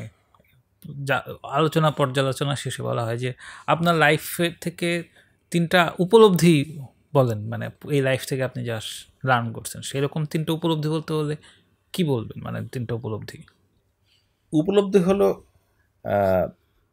যেহেতু আমরা মানুষ হয়ে গেছি, অর্থাৎ প্রথম কথা হচ্ছে মানুষকে পাঠ করা। ওকে। দ্বিতীয় হচ্ছে আমার যদি কিছু নির্মাণ না থাকে, হইচই করা থেকে বিরত থাকে। ওকে। আর 3 নম্বরটা হচ্ছে পর্যবেক্ষণ। স্টাডি এর পর্যবেক্ষণ কাছাকাছি না? শুরুতে যেটা বললেন না, একটা স্টাডি তো হলো আপনি নিবিষ্টভাবে যেটা, আপনি অবজারভেশন যে কোনো জায়গায় বসে করতে পারেন, পর্যবেক্ষণ করতে পারেন। সো ঠিক আছে, মানে আপনার এই 3 উপলব্ধি নিয়ে আলাপ করা যেত, বাট আমার মনে হয়েছে যে অনেক আলাপ হয়ে গেছে। অফলাইনে আপনারা এটা নিশ্চয়ই আবার কথা বলবো। তো ঠিক আছে দাদা, অনেক ধন্যবাদ আসছেন আমার সাথে, এই জন্য আপনাকে থ্যাঙ্কস। আপনি চা খান, আমি শেষ করি। অনেক ধন্যবাদ আপনাকেও। আপনার সঙ্গে যারা সংশ্লিষ্ট আছেন তাদের সকলকেই আমার কৃতজ্ঞতা এবং ধন্যবাদ জানাই। বাবুল রশিওর প্রত্যেকটা এপিসোডই হচ্ছে একটা ট্রেন জার্নির মতো। সেই ট্রেন জার্নিতে কোনো একজন কো প্যাসেঞ্জার আমার সাথে বসেন এবং আমরা গল্প করতে করতে করতে করতে যাইতে থাকি, এবং এরপরে যখন কোনো একটা ডেস্টিনেশনে আসে আমরা নেমে যাই। তো এই কো প্যাসেঞ্জারদের সাথে কখনো আমরা কানেক্টেড থাকি, কখনো দেখা যাচ্ছে যে এর প্রায়োরিটির মিসম্যাচের কারণে হয়তো কানেকশনটা কিছুটা লুজ হয়, বাট স্টিল এই যে আমরা একটা গুড মেমোরি তৈরি করি, এই মেমোরি আর শেষ পর্যন্ত বেঁচে থাকে। এবং এই মেমোরির থেকে যদি কোনো উপলব্ধি কারোর মধ্যে সঞ্চালিত হয়, সেটা এই মেমোরি, মানে এই জার্নির সবচেয়ে বোনাস পয়েন্ট। সো আজকের মতো স্বপন দার সাথে আলাপ শেষ, বাট আমার মনে হয় সামনে ওনার সাথে আবার অন্য কোনো বিষয়ে অনলাইনে হোক বা অফলাইনে হোক কথা হবে। তো বাবুল রশিওর অন্যান্য এপিসোড দেখতে থাকেন। সবাই ভালো থাকেন, আবার কথা হবে।